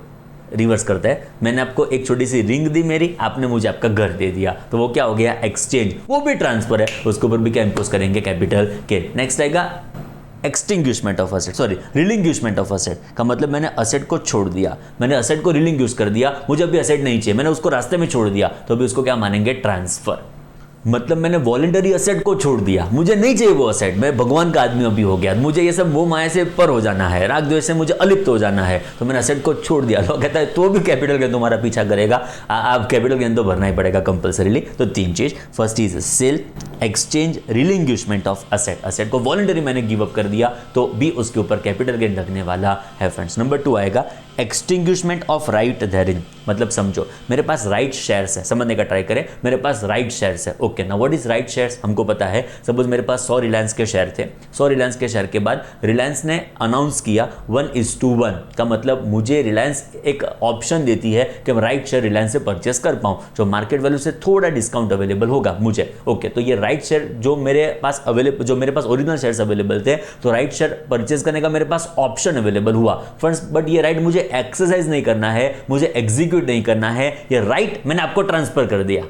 ये राइट था जो मुझे कुछ प्रॉफिट अर्न करके दे सकता था, पर मेरे पास पैसे नहीं थे, मुझे ऐसा इन्वेस्टमेंट नहीं करना था इस इस इन्वेस्टमेंट मोड से, तो मैंने जो मेरे पास राइट अवेलेबल था वो आपको ट्रांसफर कर दिया, तो ये क्या हुआ, एक्सटिंग्विशमेंट ऑफ राइट। जो मेरे पास राइट अवेलेबल था वो मैंने आपको ट्रांसफर कर दिया, वो मैंने आपको लेटर से उसका जो मेरे पास राइट था उसका मैंने एक्सटिंग्विशमेंट कर दिया, तो उसको भी हम क्या बोलेंगे, ट्रांसफर। मतलब best example is right entitlement, जो मेरे पास राइट एंटाइटलमेंट था, राइट शेयर परचेस करने का जो मेरे पास ऑप्शन अवेलेबल था, उसको मैंने गिव अप कर दिया, तो उसके ऊपर भी हम क्या इंपोज करने वाले हैं, capital gain, because this is also regarded as what friends, transfer. बोलो क्लियर? 2 चीज, first is sale, exchange, relinquishment of asset, next is extinguishment of right of asset. Next आएगा फ्रेंड्स कंपल्सरी एक्विजिशन, मतलब कभी कभी क्या होगा, गवर्नमेंट हमारे asset को कंपल्सरी एक्वायर करेगी, उसकी टैक्सेबिलिटी क्या, वो भी एक गजब मजा है, उसको भी डिस्कस करेंगे नेक्स्ट लेक्चर में। बट अभी इतना समझो कि जो आपके एसेट को कंपल्सरी एक्वायर किया जाता है, मतलब आपकी मर्जी के अगेंस्ट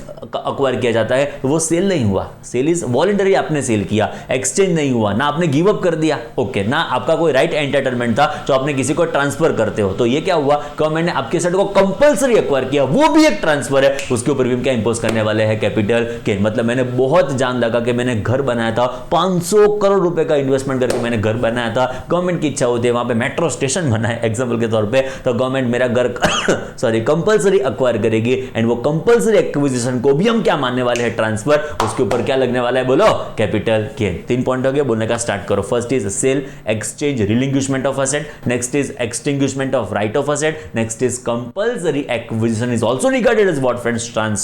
नेक्स्ट आएगा number 4 is conversion of capital asset into stock in trade.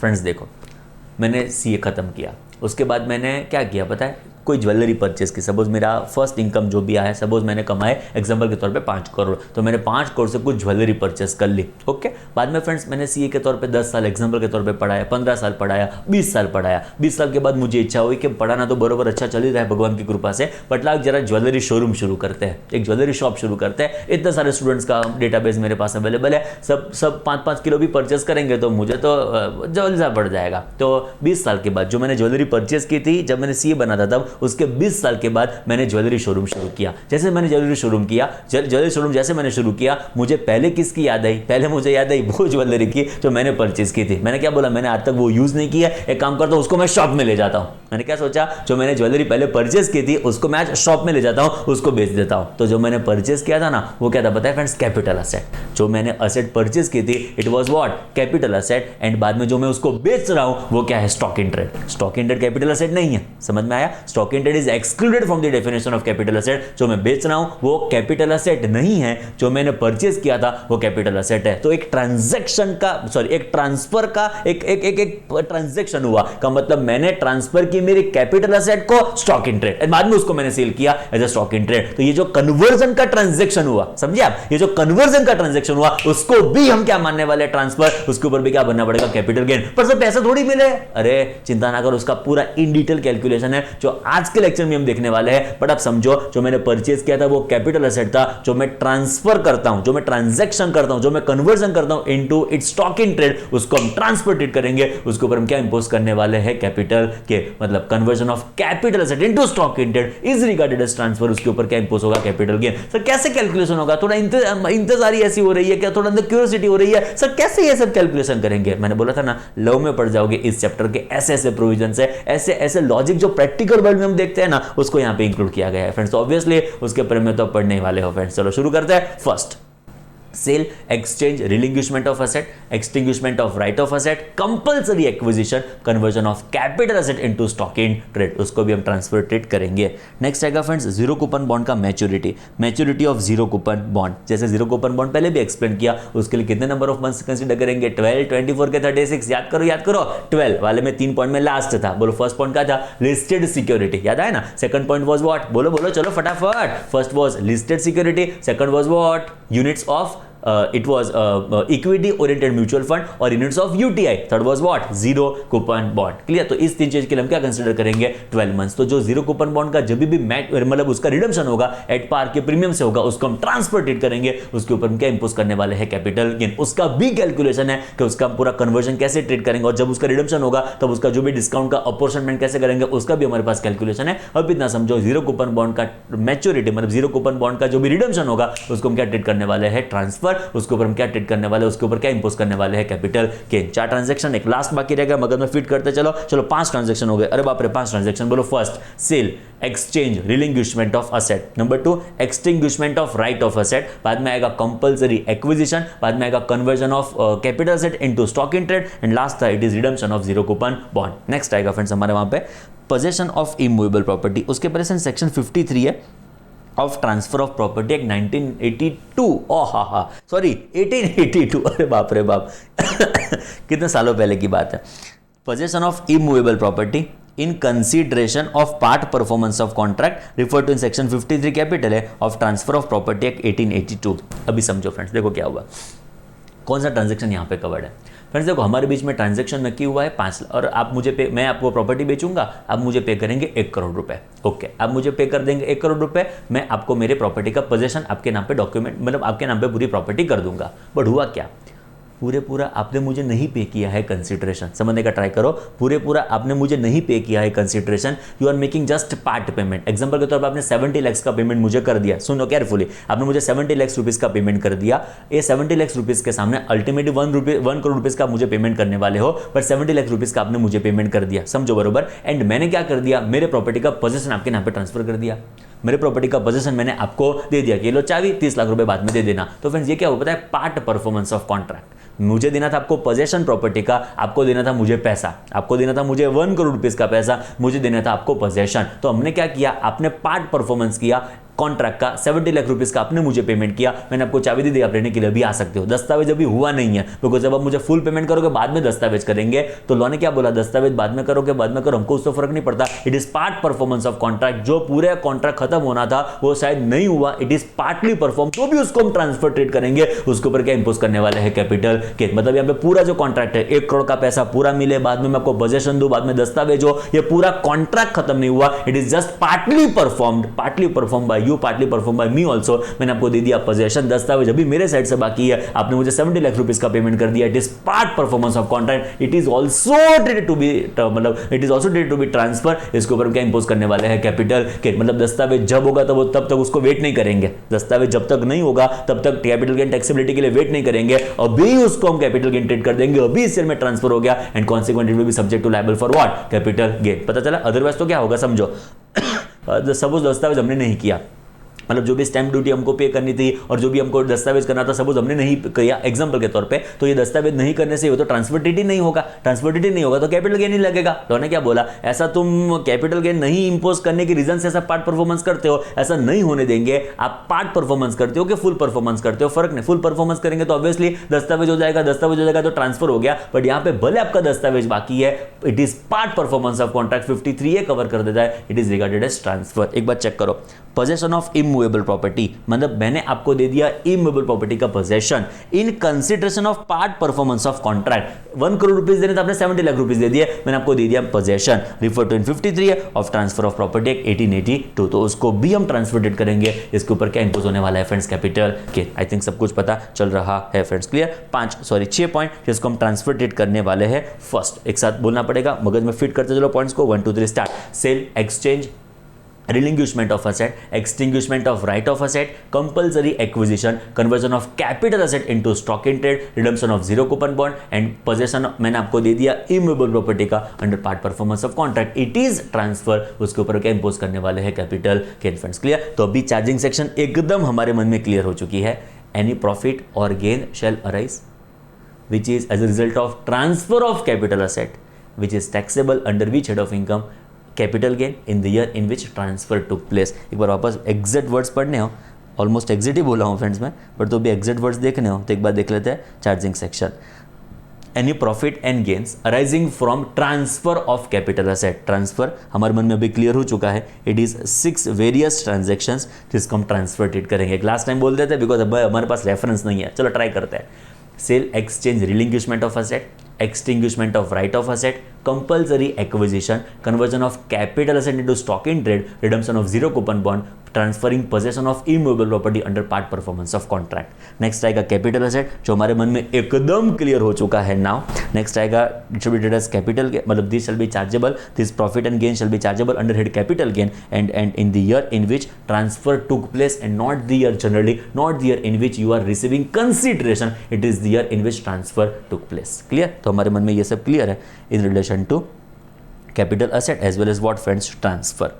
चलो अभी आगे बढ़ते हैं फ्रेंड्स। उसमें जनरली हम जब long term capital gain compute करते हैं तब हम कैसे कंप्यूटेशन करते हैं लॉन्ग टर्म कैपिटल गेन का, तो it is full value of consideration less करेंगे expenditure in connection with transfer, जो बचेगा उसको बोलेंगे नेट कंसिडरेशन, उसमें से लेस करेंगे इंडेक्स कॉस्ट ऑफ एक्विजिशन, उसमें लेस करेंगे इंडेक्स कॉस्ट ऑफ इंप्रूवमेंट, जो बचेगा उसको क्या बोलेंगे friends, long term capital gain. Friends but certain cases में हमको ये इंडेक्सेशन का बेनिफिट अवेलेबल नहीं होता, भले आपका नेचर लॉन्ग टर्म है, अकॉर्डिंग टू उसकी टैक्सेबिलिटी होगी। रेट्स यहाँ पे 20% होते हैं, रेट्स का डिस्कशन अलग से करेंगे, बट अभी समझो लॉन्ग टर्म के केस में रेट जनरली कितना होता है फ्रेंड्स, 20% कभी 10% भी है, बट जनरल रेट आपको बताऊं, रफ एक आइडिया बताऊं फ्रेंड्स, इट इज 20% तो भले आपका गेन नेचर का, मतलब आपका नेचर का गेन कौन सा है, लॉन्ग टर्म, आपका नेचर का गेन कौन सा है, long term, but certain case में you are not available with benefit of indexation, certain cases में आप इंडेक्सेशन का बेनिफिट फ्रेंड्स नहीं क्लेम कर पाएंगे। ऐसे कौन से केसेस है, ऐसे कौन सी सिचुएशंस है where you are not available और यू आर नॉट, मतलब you can not take benefit of indexation. अभी थोड़ा याद रखना पड़ेगा, जैसे जैसे ट्रांजैक्शन उसको हम करते जाएंगे वैसे आपको रेफरेंस देता जाऊंगा कि देखो हमने ऐसा डिस्कस किया था, benefit of indexation not available, देखो अभी उसको यहां में अप्लाई किया, तो ऐसा मैं कोरिलेशन कोऑर्डिनेशन कर पाऊं, उस रीजन से समझने का ट्राई करते हैं। Benefit of indexation not available. Friends अब बॉन्ड्स डिबेंचर्स की बात आएगी, बॉन्ड्स डिबेंचर्स के केस में इंडेक्सेशन का बेनिफिट आपको अवेलेबल होने वाला नहीं, इतना हमको समझना पड़ेगा। इंडेक्सेशन का बेनिफिट बॉन्ड्स डिबेंचर्स के केस में अवेलेबल होने वाला नहीं है। नेक्स्ट आएगा डेप्रिशिएबल एसेट। फ्रेंड्स जैसे जैसे इस डेप्रिशिएबल एसेट एक अलग से डिस्कशन है, मतलब जब वो कंप्यूटेशन करेंगे तब आपको वापस मैं बताने वाला हूं कि देखो इसमें इंडेक्सेशन का बेनिफिट अवेलेबल होने वाला नहीं था, एक डिस्कशन क्या था, आज हम परफेक्टली उसको डिस्कस कर रहे हैं। बट ये आपको रफ पता होना चाहिए कि सर्टेन केसेस में benefit of indexation is not available even if your nature is capital gain is what, long term. Clear? तो first is bonds debenture, second is what friends, depreciable asset where you cannot claim benefit of indexation, third आएगा friends slum sale। क्या है ये slum sale? अलग से discussion, इन depth discussion. अब इतना समझो कि इंडेक्सेशन का बेनिफिट यहां पे आपको अवेलेबल होने वाला नहीं है। नेक्स्ट आएगा first proviso to section 48। So what is first proviso? In depth discussion, चिंता ना करो, मुझे अभी खाली आपको इतना समझाना है कि देखो फ्रेंड्स, लॉन्ग टर्म है तो अग्री है कि इंडेक्सेशन का बेनिफिट अवेलेबल होगा, बट ऐसा भी हो सकता है कि आपका नेचर लॉन्ग टर्म हो but benefit of indexation is absolutely not available. तो इट इज पॉसिबल कि benefit of indexation is not available in this situation. तो bonds debentures, depreciable asset, slump sale, first proviso to section 48। Next क्या है यहां पे आएगा friends, long term capital gain arising from transfer of capital asset refer to in section 112A। क्या है ये sir 112A? थोड़ा टाइम लगेगा इसको, बट अभी समझो। Equity shares on company in a company on which STT is paid both at the time of its acquisition and transfer, मतलब ऐसा हुआ है तो इंडेक्सेशन का बेनिफिट आपको अवेलेबल होने वाला नहीं है। तो समझाओ ना, टाइम है, थोड़ा वेट करो, थोड़ा सब्र रखो। नेक्स्ट आएगा units of equity oriented mutual fund. ये वर्ड हमको पता है, इक्विटी ओरिएंटेड म्यूचुअल फंड और units of business trust. Sir क्या है बिजनेस ट्रस्ट? थोड़ा टाइम रखो, थोड़ा टाइम लगेगा। On which STT is paid at the time of transfer, मतलब इस केस में भी, मतलब ये 112 में जो दो सिचुएशन कवर्ड है उस केस में भी आपको इंडेक्सेशन का बेनिफिट फ्रेंड्स अवेलेबल होने वाला नहीं। अभी थोड़ा समझो, बाद में उसको इन डेप्थ डिस्कस करेंगे, तब रेफरेंस आपको बोलूंगा कि देखो ऐसा इस लिस्ट में हमने देखा था, ऐसा इस लिस्ट में हमने पढ़ा था। चलो शुरू करते हैं। इंडेक्सेशन का बेनिफिट नॉट अवेलेबल, ये चार अभी ध्यान में रखो, वो 112 वाला अलग से पूरा उसकी चिंता ना करो। चलो फर्स्ट आएगा फ्रेंड्स हमारे bonds debentures, benefit of indexation is not available. Next आएगा depreciable asset, next आएगा slum sale, next आएगा first proviso to section 48, benefit of indexation is not available in this situation friends। clear? now अभी friends अलग अलग provisions हम discuss करेंगे। Section 45 sub section 1 general provisions which was charging section, जो हमने discuss कर ली friends. It is friends charging section जो हमने डिस्कस कर दी। जैसे हमने वो पॉइंट डिस्कस किया ना friends, asset acquired before 1 April 2001, तो उसके प्रिंसिपल्स क्या थे? उसके प्रिंसिपल्स ऐसे थे कि you are available with option to go for either actual cost of acquisition और value as on FMV as on 1 April 2001 as your cost of acquisition. मतलब आपको ऑप्शन अवेलेबल होगा आइदर एक्चुअल कॉस्ट और FMV as on 1 April 2001, क्या करेंगे? Whichever is higher, and if you opt FMV as on 1st April 2001 to be your cost of acquisition, any improvement prior to it shall be completely ignored। तो ये हमारे मन में clear है। तो एक वो प्रिंसिपल था, एक वो प्रोविजन था। सिमिलरली हमारे पास वेरियस प्रोविजन है जिसको हम इस फेज में डिस्कस करेंगे। जो होगा फर्स्ट होगा उसमें से इंश्योरेंस रिसिट्स, मतलब कभी कभी आपका प्रॉपर्टी डैमेज हो गया, उसका डिस्ट्रक्शन हो गया, इंश्योरेंस कंपनी आपको पे करती है कंपेंसेशन, तो उसकी टैक्सेबिलिटी क्या होगी उसको हम यहाँ पे डिस्कस करेंगे। नेक्स्ट आएगा कन्वर्जन, रिसेंटली पढ़ा, एकदम रिसेंटली पढ़ा, conversion of capital asset into stock in trade. मतलब जब आपने क्या किया, आपकी 20 साल पहले परचेज की हुई ज्वेलरी को आप अपने शोरूम में ले आए, गेटिंग माय पॉइंट और नॉट? तो 20 साल पहले आपने जो ज्वेलरी परचेज की थी उसको आप शोरूम में ले आए, तो you are converting what, your capital asset into stock in trade. It is transfer, discuss हो चुका है, it is transfer, jewellery is capital asset, तो उसके कन्वर्जन के ऊपर इसको हम ट्रांसफर ट्रीट करेंगे, उसके ऊपर क्या इंपोज होगा? कैपिटल। बट कैलकुलेशन कैसे होगा, वैल्यूज कैसे होगी, क्या उसके प्रिंसिपल, क्या उसके प्रोविजन, कैसा उसका डिस्कशन, वो हम अभी करेंगे इस फेज में, विच इज वेरियस प्रोविजन जो भी डिस्कस कर रहे हैं। नेक्स्ट आएगा friends introduction of capital asset as capital contribution. मतलब क्या होगा? पार्टनरशिप फॉर्म है, एओपी है, तो क्या हुआ? सपोज पार्टनरशिप फॉर्म है, तो पार्टनर्स क्या करते हैं पता है? असेट को पार्टनर्स क्या करते हैं? असेट को लाते हैं अपने पार्टनरशिप फॉर्म में। पता चला क्या हुआ? पार्टनर्स ने क्या किया? अपना कोई प्रॉपर्टी था वो पार्टनरशिप फॉर्म को कंट्रीब्यूट किया, तो उसकी टैक्सेबिलिटी कैसे नक्की होगी? रिवर्स करते हैं। Distribution of capital asset on dissolution of partnership firm, मतलब पार्टनरशिप फर्म का डिसोल्यूशन हुआ एंड पार्टनरशिप फर्म के बाद जो भी एसेट पड़ी थी उसको पार्टनर्स को डिस्ट्रीब्यूट किया गया, तो मतलब उसका टैक्सेबिलिटी कैसे होगा, उसका कंप्यूटेशन कैसे होगा, उसके प्रोविजंस क्या होंगे? तो ये दोनों कनेक्टेड हो गए। मतलब पार्टनरशिप फर्म को कंट्रीब्यूट करे, पार्टनरशिप फर्म के डिसोल्यूशन के ऊपर पार्टनरशिप फर्म अपने पार्टनर्स को जो भी पैसा देगा और जो भी एसेट देगा उसकी टैक्सेबिलिटी क्या होगी, जिसको हम यहां पे डिस्कस करेंगे। Next is compensation on compulsory acquisition. आपके एसेट को गवर्नमेंट गवर्नमेंट कंपल्सरी एक्वायर करती है तो उसकी टैक्सेबिलिटी क्या होगी, जो हम यहां पे डिस्कस करेंगे। एंड लास्ट आएगा स्पेसिफाइड एग्रीमेंट। हा क्या गजब पॉइंट है, इसको हम इन डेप्थ डिस्कस करेंगे। सर क्या है, जब फटेंगे तब बता दूंगा। आज हमने थोड़ा अभी ब्रीफ ओवरव्यू लिया कि हम आगे के डिस्कशन में क्या क्या करने वाले हैं। First is charging section, general provision, जो हमारे मन में क्लियर है कि profit and gain arising out of transfer of capital asset is chargeable under head capital gain in the year transfer took place. Clear, तो वो हमारे मन में क्लियर है। नेक्स्ट होगा insurance receipts, conversion of capital asset into stock in trade. Next होगा partner जो firm को कंट्रीब्यूट करे, फर्म के डिसोल्यूशन के ऊपर पार्टनर को जो अवेलेबल होगा, and compulsory acquisition and specified agreement. इसको फर्स्ट फेज में हम डिस्कस करने वाले हैं। बाकी भी बहुत सारे प्रोविजंस है जो टाइम टू टाइम हम डिस्कस करते रहेंगे फ्रेंड्स, जिसकी हम स्टार्टिंग पॉइंट होगा हमारा फ्रेंड्स जनरल प्रोविजन, जो हमको पता है आगे भी डिस्कस कर दिया, which is 45(1) any profit and gains arising from transfer of capital asset. Picture हमारे मन में एकदम क्लियर है, क्या ट्रांसफर है, क्या कैपिटल एसेट है, पिक्चर एकदम क्लियर, कैपिटल एसेट का transfer. Very nice. shall be chargeable under head capital gain in the previous year in which transfer took place। तो बहुत इंपॉर्टेंट रेलेवेंट क्राइटेरिया ऐसा है, मैं पहले भी बता चुका हूं, वापस मैं बता रहा हूं, जिस साल में पैसा मिला उस साल में टैक्सेबिलिटी नहीं है।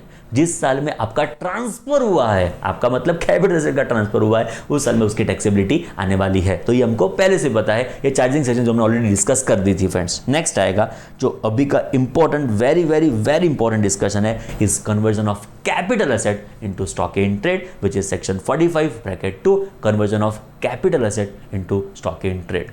तो फ्रेंड्स इसको एक एग्जांपल के थ्रू हम पूरा डिस्कस करेंगे इन डेप्थ। चलो, conversion of capital asset into stock in trade.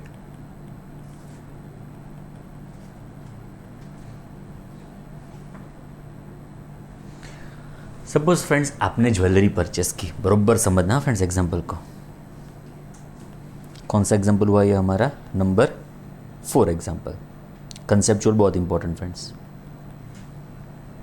Suppose आपने ज्वेलरी परचेस की, कब परचेस की ज्वेलरी? सपोज आपने परचेस की 1 मई 1995 को आपने ज्वेलरी परचेस की। What was cost of jewellery? Cost of jewellery was ₹2 lakh. 2 lakh की ज्वेलरी फ्रेंड्स आपने परचेज की। असेट अक्वायर्ड बिफोर 1 अप्रैल 2001, तो उसकी FMV चाहिए हमको। FMV as on 1 April 2012। What was FMV as on 1 April 2012? Example के तौर पे 3 lakhs of rupees. Generally gold की वैल्यू बढ़ती जा रही है, आप चेक करो, लगभग बहुत सारे, मतलब सॉरी 2012 नहीं friends, 2001, sorry my mistake, it is 2001, 1 April 2001। तो लगभग आप चेक करो 5-6 साल में वैल्यू तो लगभग नॉर्मल सिचुएशन में बढ़ती जाएगी फ्रेंड्स। तो 1 अप्रैल 2001 को वैल्यू होगी ₹3 lakhs। अभी क्या हुआ फ्रेंड्स, इस ज्वेलरी को आपने स्टॉक इन ट्रेड में कन्वर्ट किया। आपने ज्वेलरी शोरूम ओपन किया तो उसका कन्वर्जन हुआ इनटू स्टॉक इन ट्रेड। तो this jewellery was converted into what friends? Stock in trade. This jewelry we converted it into stock in trade. कब दिन कन्वर्जन हुआ फ्रेंड्स? कन्वर्जन हुआ एग्जाम्पल के तौर पे 1 मई 2013 को ये कन्वर्जन हुआ।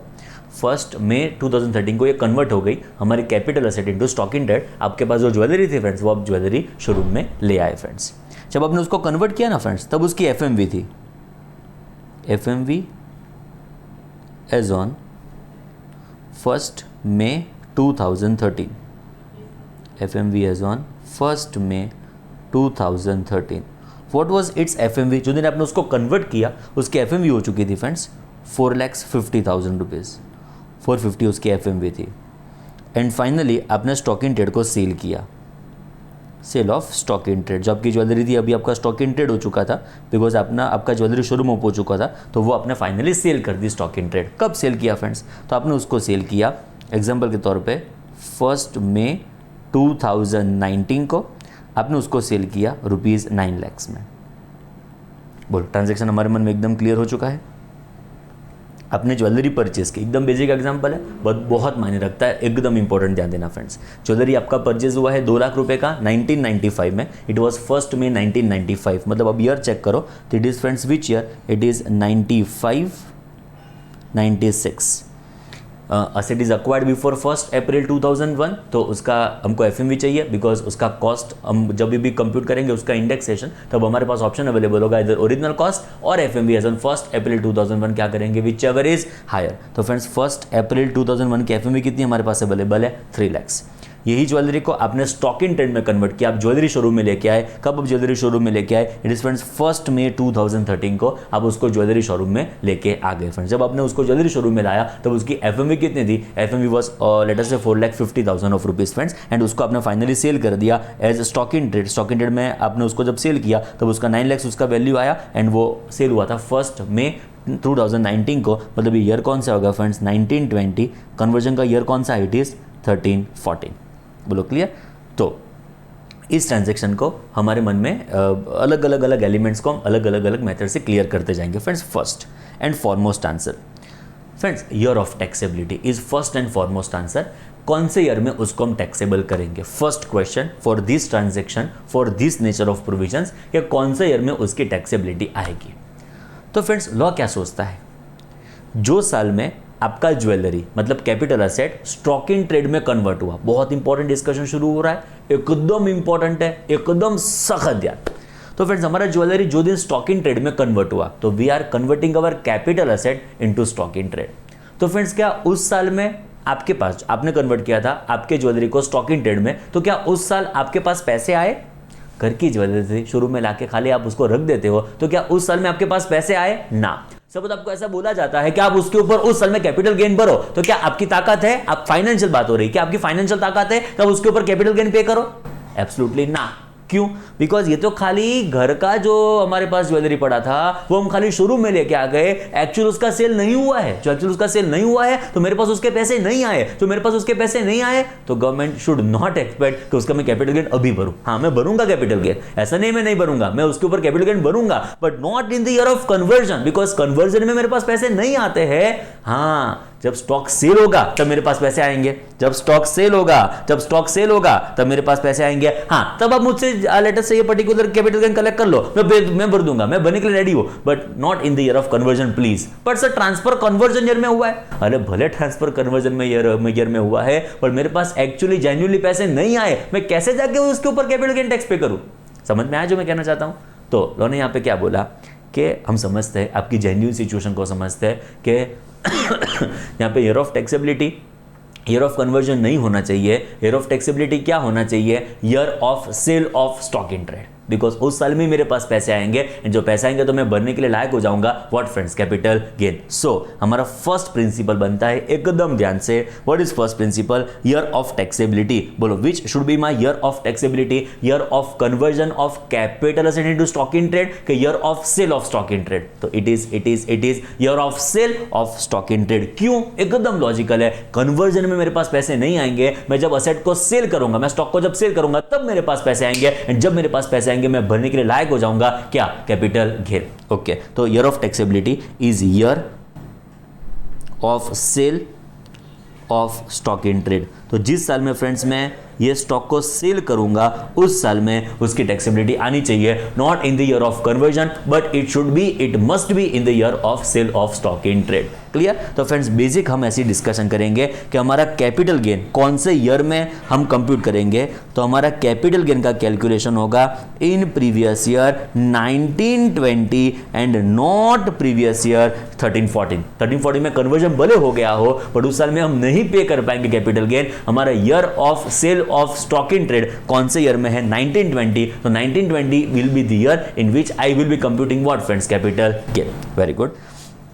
नेक्स्ट हम शुरू करते हैं friends, full value of consideration.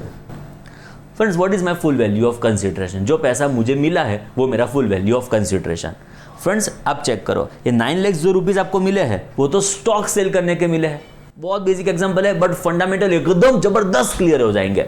9 lakh जो आपको मिले हैं वो तो स्टॉक सेल करने के मिले हैं, तो ये तो नहीं हो सकता full value of consideration. And number 2, जो दिन आपने ज्वेलरी को स्टॉक इन ट्रेड में कन्वर्ट कर दिया उस दिन capital asset cease to exist, उस दिन से तो वो स्टॉक इन ट्रेड हो गई, तो वहां से वो कैपिटल असेट है ही नहीं। तो लॉ ने क्या बोला पता है, आपने जो दिन कैपिटल असेट को स्टॉक इन ट्रेड में कन्वर्ट किया तब उसकी एफएमवी कितनी थी, मार्केट में बेचने के लिए जाते तब लगभग कितना पैसा मिलता 4,50,000। तो मेरा फुल वैल्यू ऑफ कंसिडरेशन होगा 4,50,000। बट सर 9 लाख रुपीज मिला है, अरे उसका वहीवट करते आप चिंता ना करो। 450 को हम टैक्सेबल करेंगे in the year of sale of stock in trade. My full value of consideration will not be the amount which I am getting for the purpose of sale of stock in trade, but it would be FMV on date of conversion of capital asset into stock in trade। एकदम logical है, because friends ये 9 लाख जो मैंने cell करने से, मतलब 9 लाख जो मुझे सेल करने से मिले हैं वो तो स्टॉक है, समझे, वो तो स्टॉक सेल करने से मुझे मिले हैं। और जो 450 है it is the value which I am receiving on conversion of capital into stock in trade. मतलब वो मुझे मिलती नहीं है, रियलाइज नहीं होती है, और उस दिन उसकी वैल्यू कितनी थी 4,50,000। तो 450 will be my full value of consideration and not rupees 9 lakh, because 9 lakh तो स्टॉक सेल करने से आए हैं। 450 was the value on the date of conversion of capital asset into stock in trade। तो हमारा सेकंड प्रिंसिपल फंडामेंटल बनता है कि what is my full value of consideration. तो what is my full value of consideration? The amount which I have received from sale of stock in trade. Answer is ना, it is what? It is FMV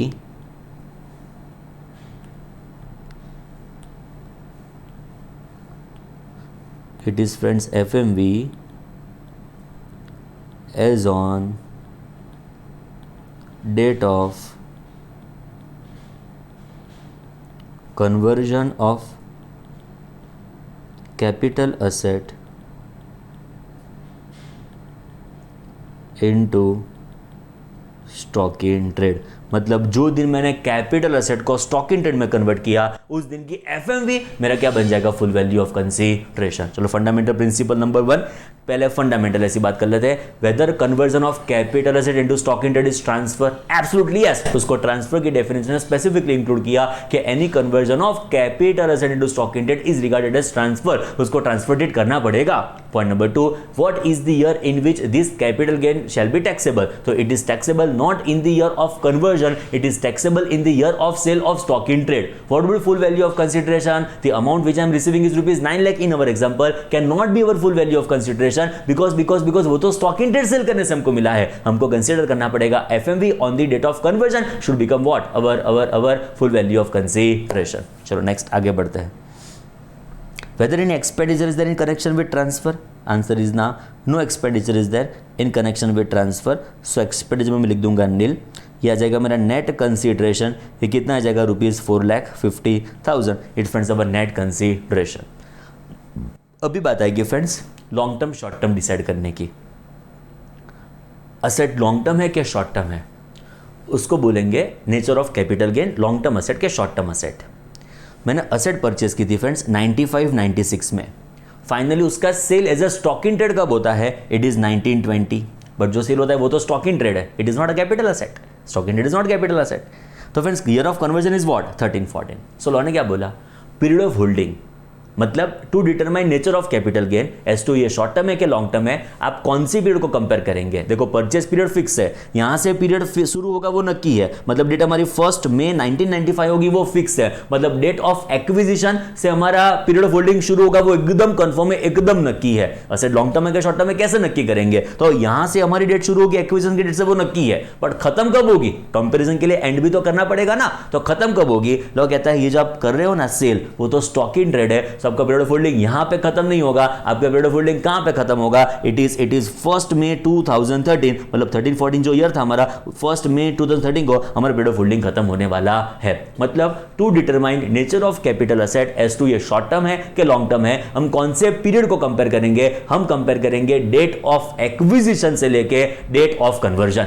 वापस एक बार हम compare करेंगे date of acquisition से लेके date of conversion तक का period हम क्या नक्की करेंगे? वो शॉर्ट टर्म है कि लॉन्ग टर्म है। पता चला? बिकॉज जो हम सेल कर रहे हैं वो तो स्टॉक इन ट्रेड है, स्टॉक इन ट्रेड तो कैपिटल असेट है ही नहीं। So period of holding for determination of nature of capital asset being short term के लॉन्ग टर्म, हम पीरियड ऑफ होल्डिंग कैसे कंप्यूट करेंगे? यहां से लेके 1 मई 1995 से लेके 1 मई 13 तक का हमारा क्या होने वाला है? Period of holding. तो ये प्रिंसिपल हमारा बनता है कि period of holding for determination of nature of capital gain, मतलब nature of capital gain long term होगा कि शॉर्ट टर्म होगा, वो डिपेंड करेगा नेचर ऑफ असेट के ऊपर। तो नेचर ऑफ असेट हम पीरियड ऑफ होल्डिंग के ऊपर नक्की करेंगे। बोलो कहां से कहां तक का पीरियड हम कंपेयर करेंगे? हम कंपेयर करेंगे from date of acquisition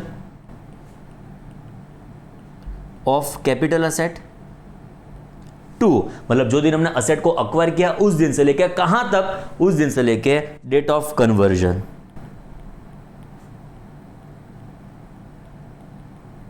of capital asset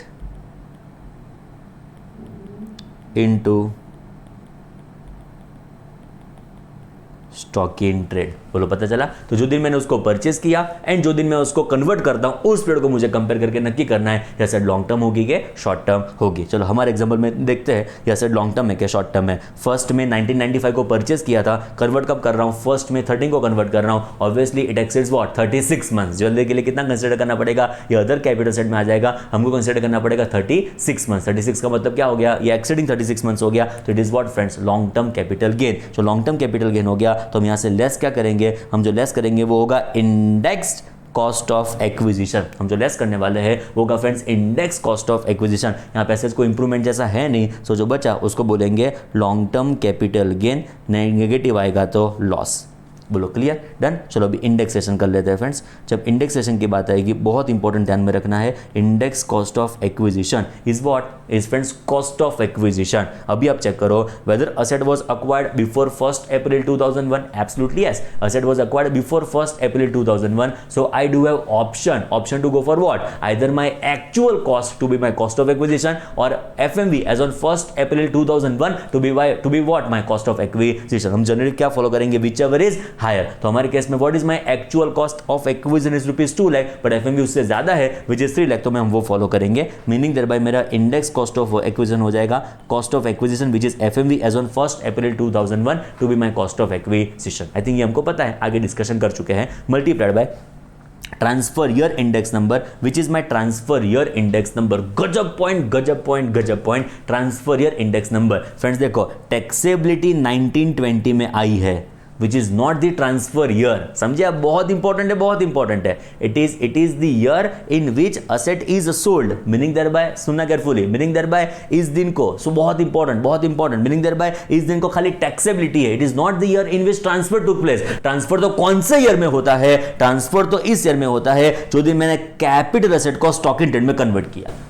समझ रहे हो फ्रेंड्स, मैं जो समझना चाहता हूं, जो दिन कैपिटल एसेट को स्टॉक इन ट्रेड में कन्वर्ट किया उस दिन को ट्रांसफर माना जाएगा। जो दिन ट्रांसफर माना जाएगा वो यहां पे क्या लिखेंगे, ट्रांसफर। प्रोविजन से क्या कहते हैं, it is transfer year index number, meaning thereby ये ट्रांसफर ईयर कंसीडर करना है which is my transfer year is 1314। 1920 is the year of taxability. जिस साल में टैक्सेबिलिटी आएगी उस साल में आपको टैक्स का पेमेंट करना है, but which is my transfer year. Transfer year तो कौन सा होगा फ्रेंड्स, ऑब्वियसली कौन सा होगा, 1314। तो 1314 का इंडेक्स नंबर हमको ढूंढना पड़ेगा। एक बार देख लेते हैं व्हाट इज 1314 का इंडेक्स नंबर। चलो चेक करो व्हाट इज 1314 का इंडेक्स नंबर इज, यहां पे 1314 का इंडेक्स नंबर इज 220। तो 220 इज फ्रेंड्स 1314 का इंडेक्स नंबर। हम ऊपर लिख देंगे 220 1314 का index number divided bye acquisition year index number. ये हमने असेट एक्वायर की थी बिफोर 1 अप्रैल 2001, सो उसका index number base year index number हो जाएगा विच इज 100। पता चला। सो एक लास्ट प्रिंसिपल हमारा बनता है इंडेक्सेशन का बेनिफिट कौन से ईयर से लेकर कौन से ईयर तक आपको अवेलेबल होगा। हमारे प्रिंसिपल्स आप चेक करते चलो। तो इंडेक्सेशन का बेनिफिट आपको मिलेगा from date of acquisition of capital asset. बोलो टू क्या होगा, to the year in which मतलब कैपिटल गेन इज टैक्सेबल और the year of transfer, it is year of transfer from of capital asset into stock in trade. मतलब simple words में यहां पे क्या आएगा, date of conversion of capital asset into stock in trade.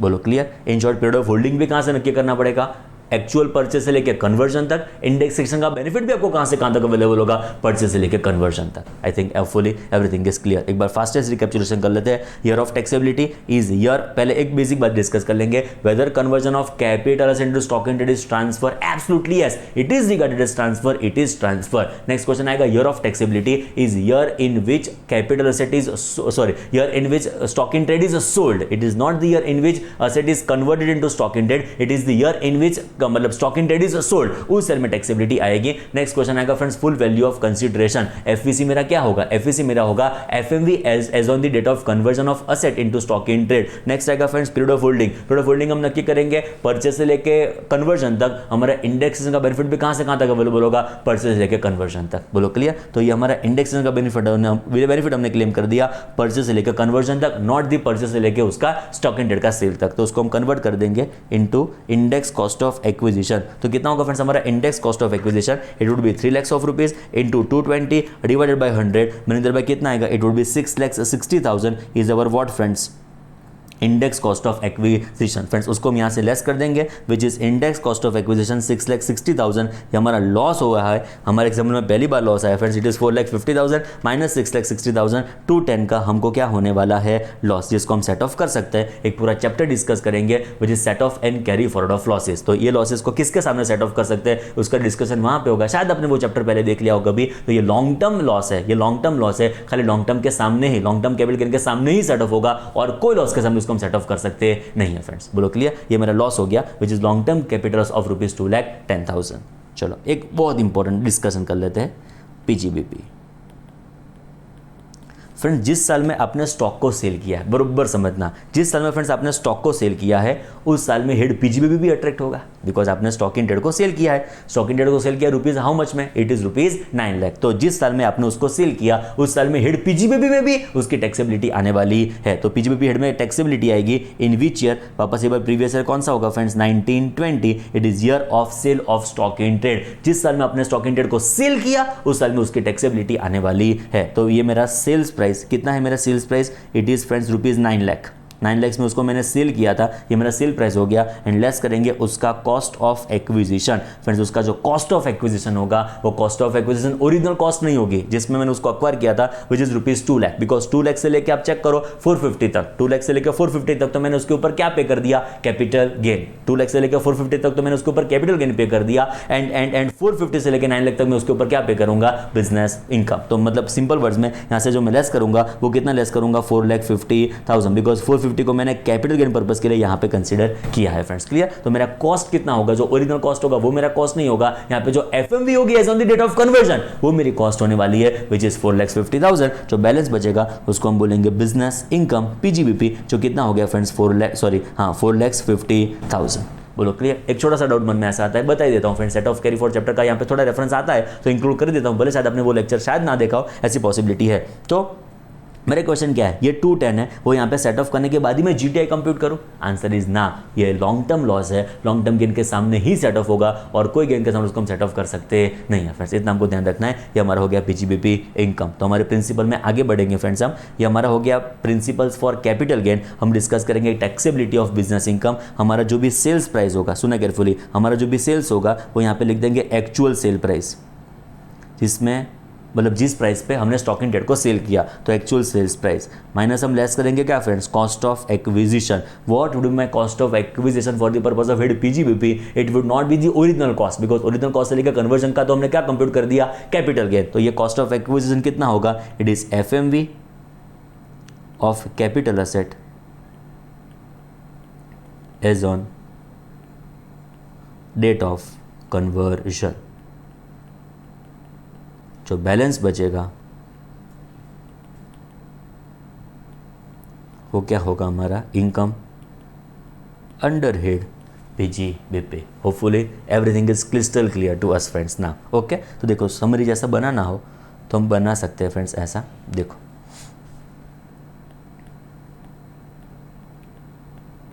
मैंने capital asset को acquire किया, उसको कन्वर्ट कर दिया इनटू स्टॉक इन ट्रेड,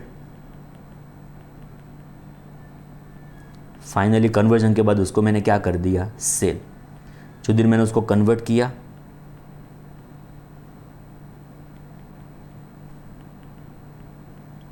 जो दिन मैंने उसको कन्वर्ट किया उस इवेंट को हम ट्रांसफर मानने वाले हैं। तो फ्रेंड्स इस पार्ट के लिए एंड इस पार्ट के लिए, इस पार्ट के लिए मुझे लगेगा फ्रेंड्स कैपिटल गेन, इस पार्ट के लगेगा मुझे फ्रेंड्स पीजीबीपी। कैपिटल गेन की जब बात आएगी तब फर्स्ट आएगा ईयर ऑफ टैक्सेबिलिटी, जो हमने पहले भी डिस्कस कर दिया।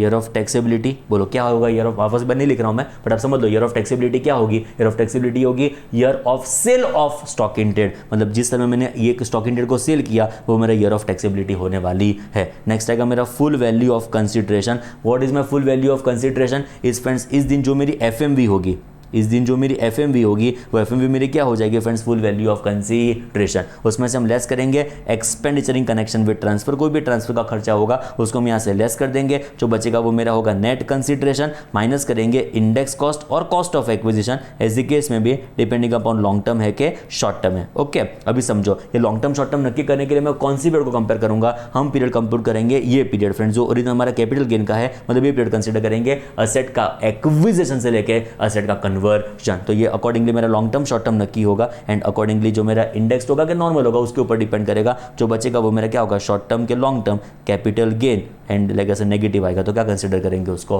लॉस। क्लियर। एंड इस पीरियड के लिए मुझे क्या कंप्यूट करना पड़ेगा, हेड PGBP, PDPGBP वापस एक बार, जिस साल में मैंने स्टॉक इन ट्रेड को सेल किया उस साल में उसकी टैक्सेबिलिटी आने वाली है। मेरा जो सेल्स प्राइस होगा वो मेरा जो एक्चुअल सेल्स प्राइस होगा वो यहाँ पे सेल प्राइस होगा, पर मेरा कॉस्ट ऑफ एक्विजिशन क्या होगा, जो मेरी FMV होगी वो ये मेरी क्या बन जाएगी यहाँ पे कॉस्ट ऑफ एक्विजिशन, जो डिफरेंस होगा वो कॉन्सेंट में टैक्सेबल होगा हेड PGBP। बोलो क्लियर, एकदम मजबूत। एक और क्वेश्चन है हमारे प्रैक्टिस के लिए, पर उसके पहले मैं जो फोकस करूंगा ऑलवेज फ्रेंड्स, मैं क्लास में भी ऐसा बिलीव करता हूँ, पर्सनली भी ऐसा बिलीव करता हूँ, प्रोविजंस एकदम मजबूत करने हैं। वर्ल्ड का कोई भी एग्जाम्पल आप सॉल्व कर पाएंगे, कभी दिक्कत ही नहीं पड़ेगी, वो तो खाली डेटा है फ्रेंड्स, उसको आप आंसर में कन्वर्ट कर रहे हो, उसके बेस प्रिंसिपल्स तो यहाँ पे लिखे गए एकदम लास्ट में। वापस एक बार लास्ट टाइम शुरू हो जाओ, बोलो whether conversion of capital asset into stock in trade is transfer, absolutely it is regarded as transfer। उसके ऊपर क्या कंप्यूट करने वाले हैं हम, capital gain. Year of taxability, बोलो कौन से में उसकी टैक्सेबिलिटी आएगी, it is not the year in which asset is transferred into stock in trade, it is the year in which stock in trade is sold. मतलब जिस साल में हम स्टॉक इन ट्रेड को सेल करेंगे उस साल में उसकी टैक्सेबिलिटी आने वाली है। What is my full value of consideration, मेरा FVC होगा, it is FMV as on date of conversion. मेरा लॉन्ग टर्म शॉर्ट टर्म, मेरा पीरियड ऑफ होल्डिंग कहां से लेके कहां तक कंपेयर करेंगे, तो परचेस से लेके कन्वर्जन तक। मेरा इंडेक्सेशन का बेनिफिट मुझे कहां से कहां तक अवेलेबल होगा, जो लॉन्ग टर्म असेट होगा, तो इट विल परचेस से लेकर कन्वर्जन तक। ओके, ये हमारे मन में एकदम क्लियर हो चुका है। नेक्स्ट फ्रेंड्स, जब टैक्सेबिलिटी बिजनेस इनकम की बात आएगी तब सेल, जो स्टॉक इन ट्रेड को मैंने सेल किया उसकी जो भी मुझे वैल्यू रिसीव हुई उसको हम यहां पे कंसीडर करेंगे to be my sale price, and हम जो कॉस्ट ऑफ एक्विजिशन लेस करने वाले हैं वो लेस करने वाले FMV of asset on the date of conversion.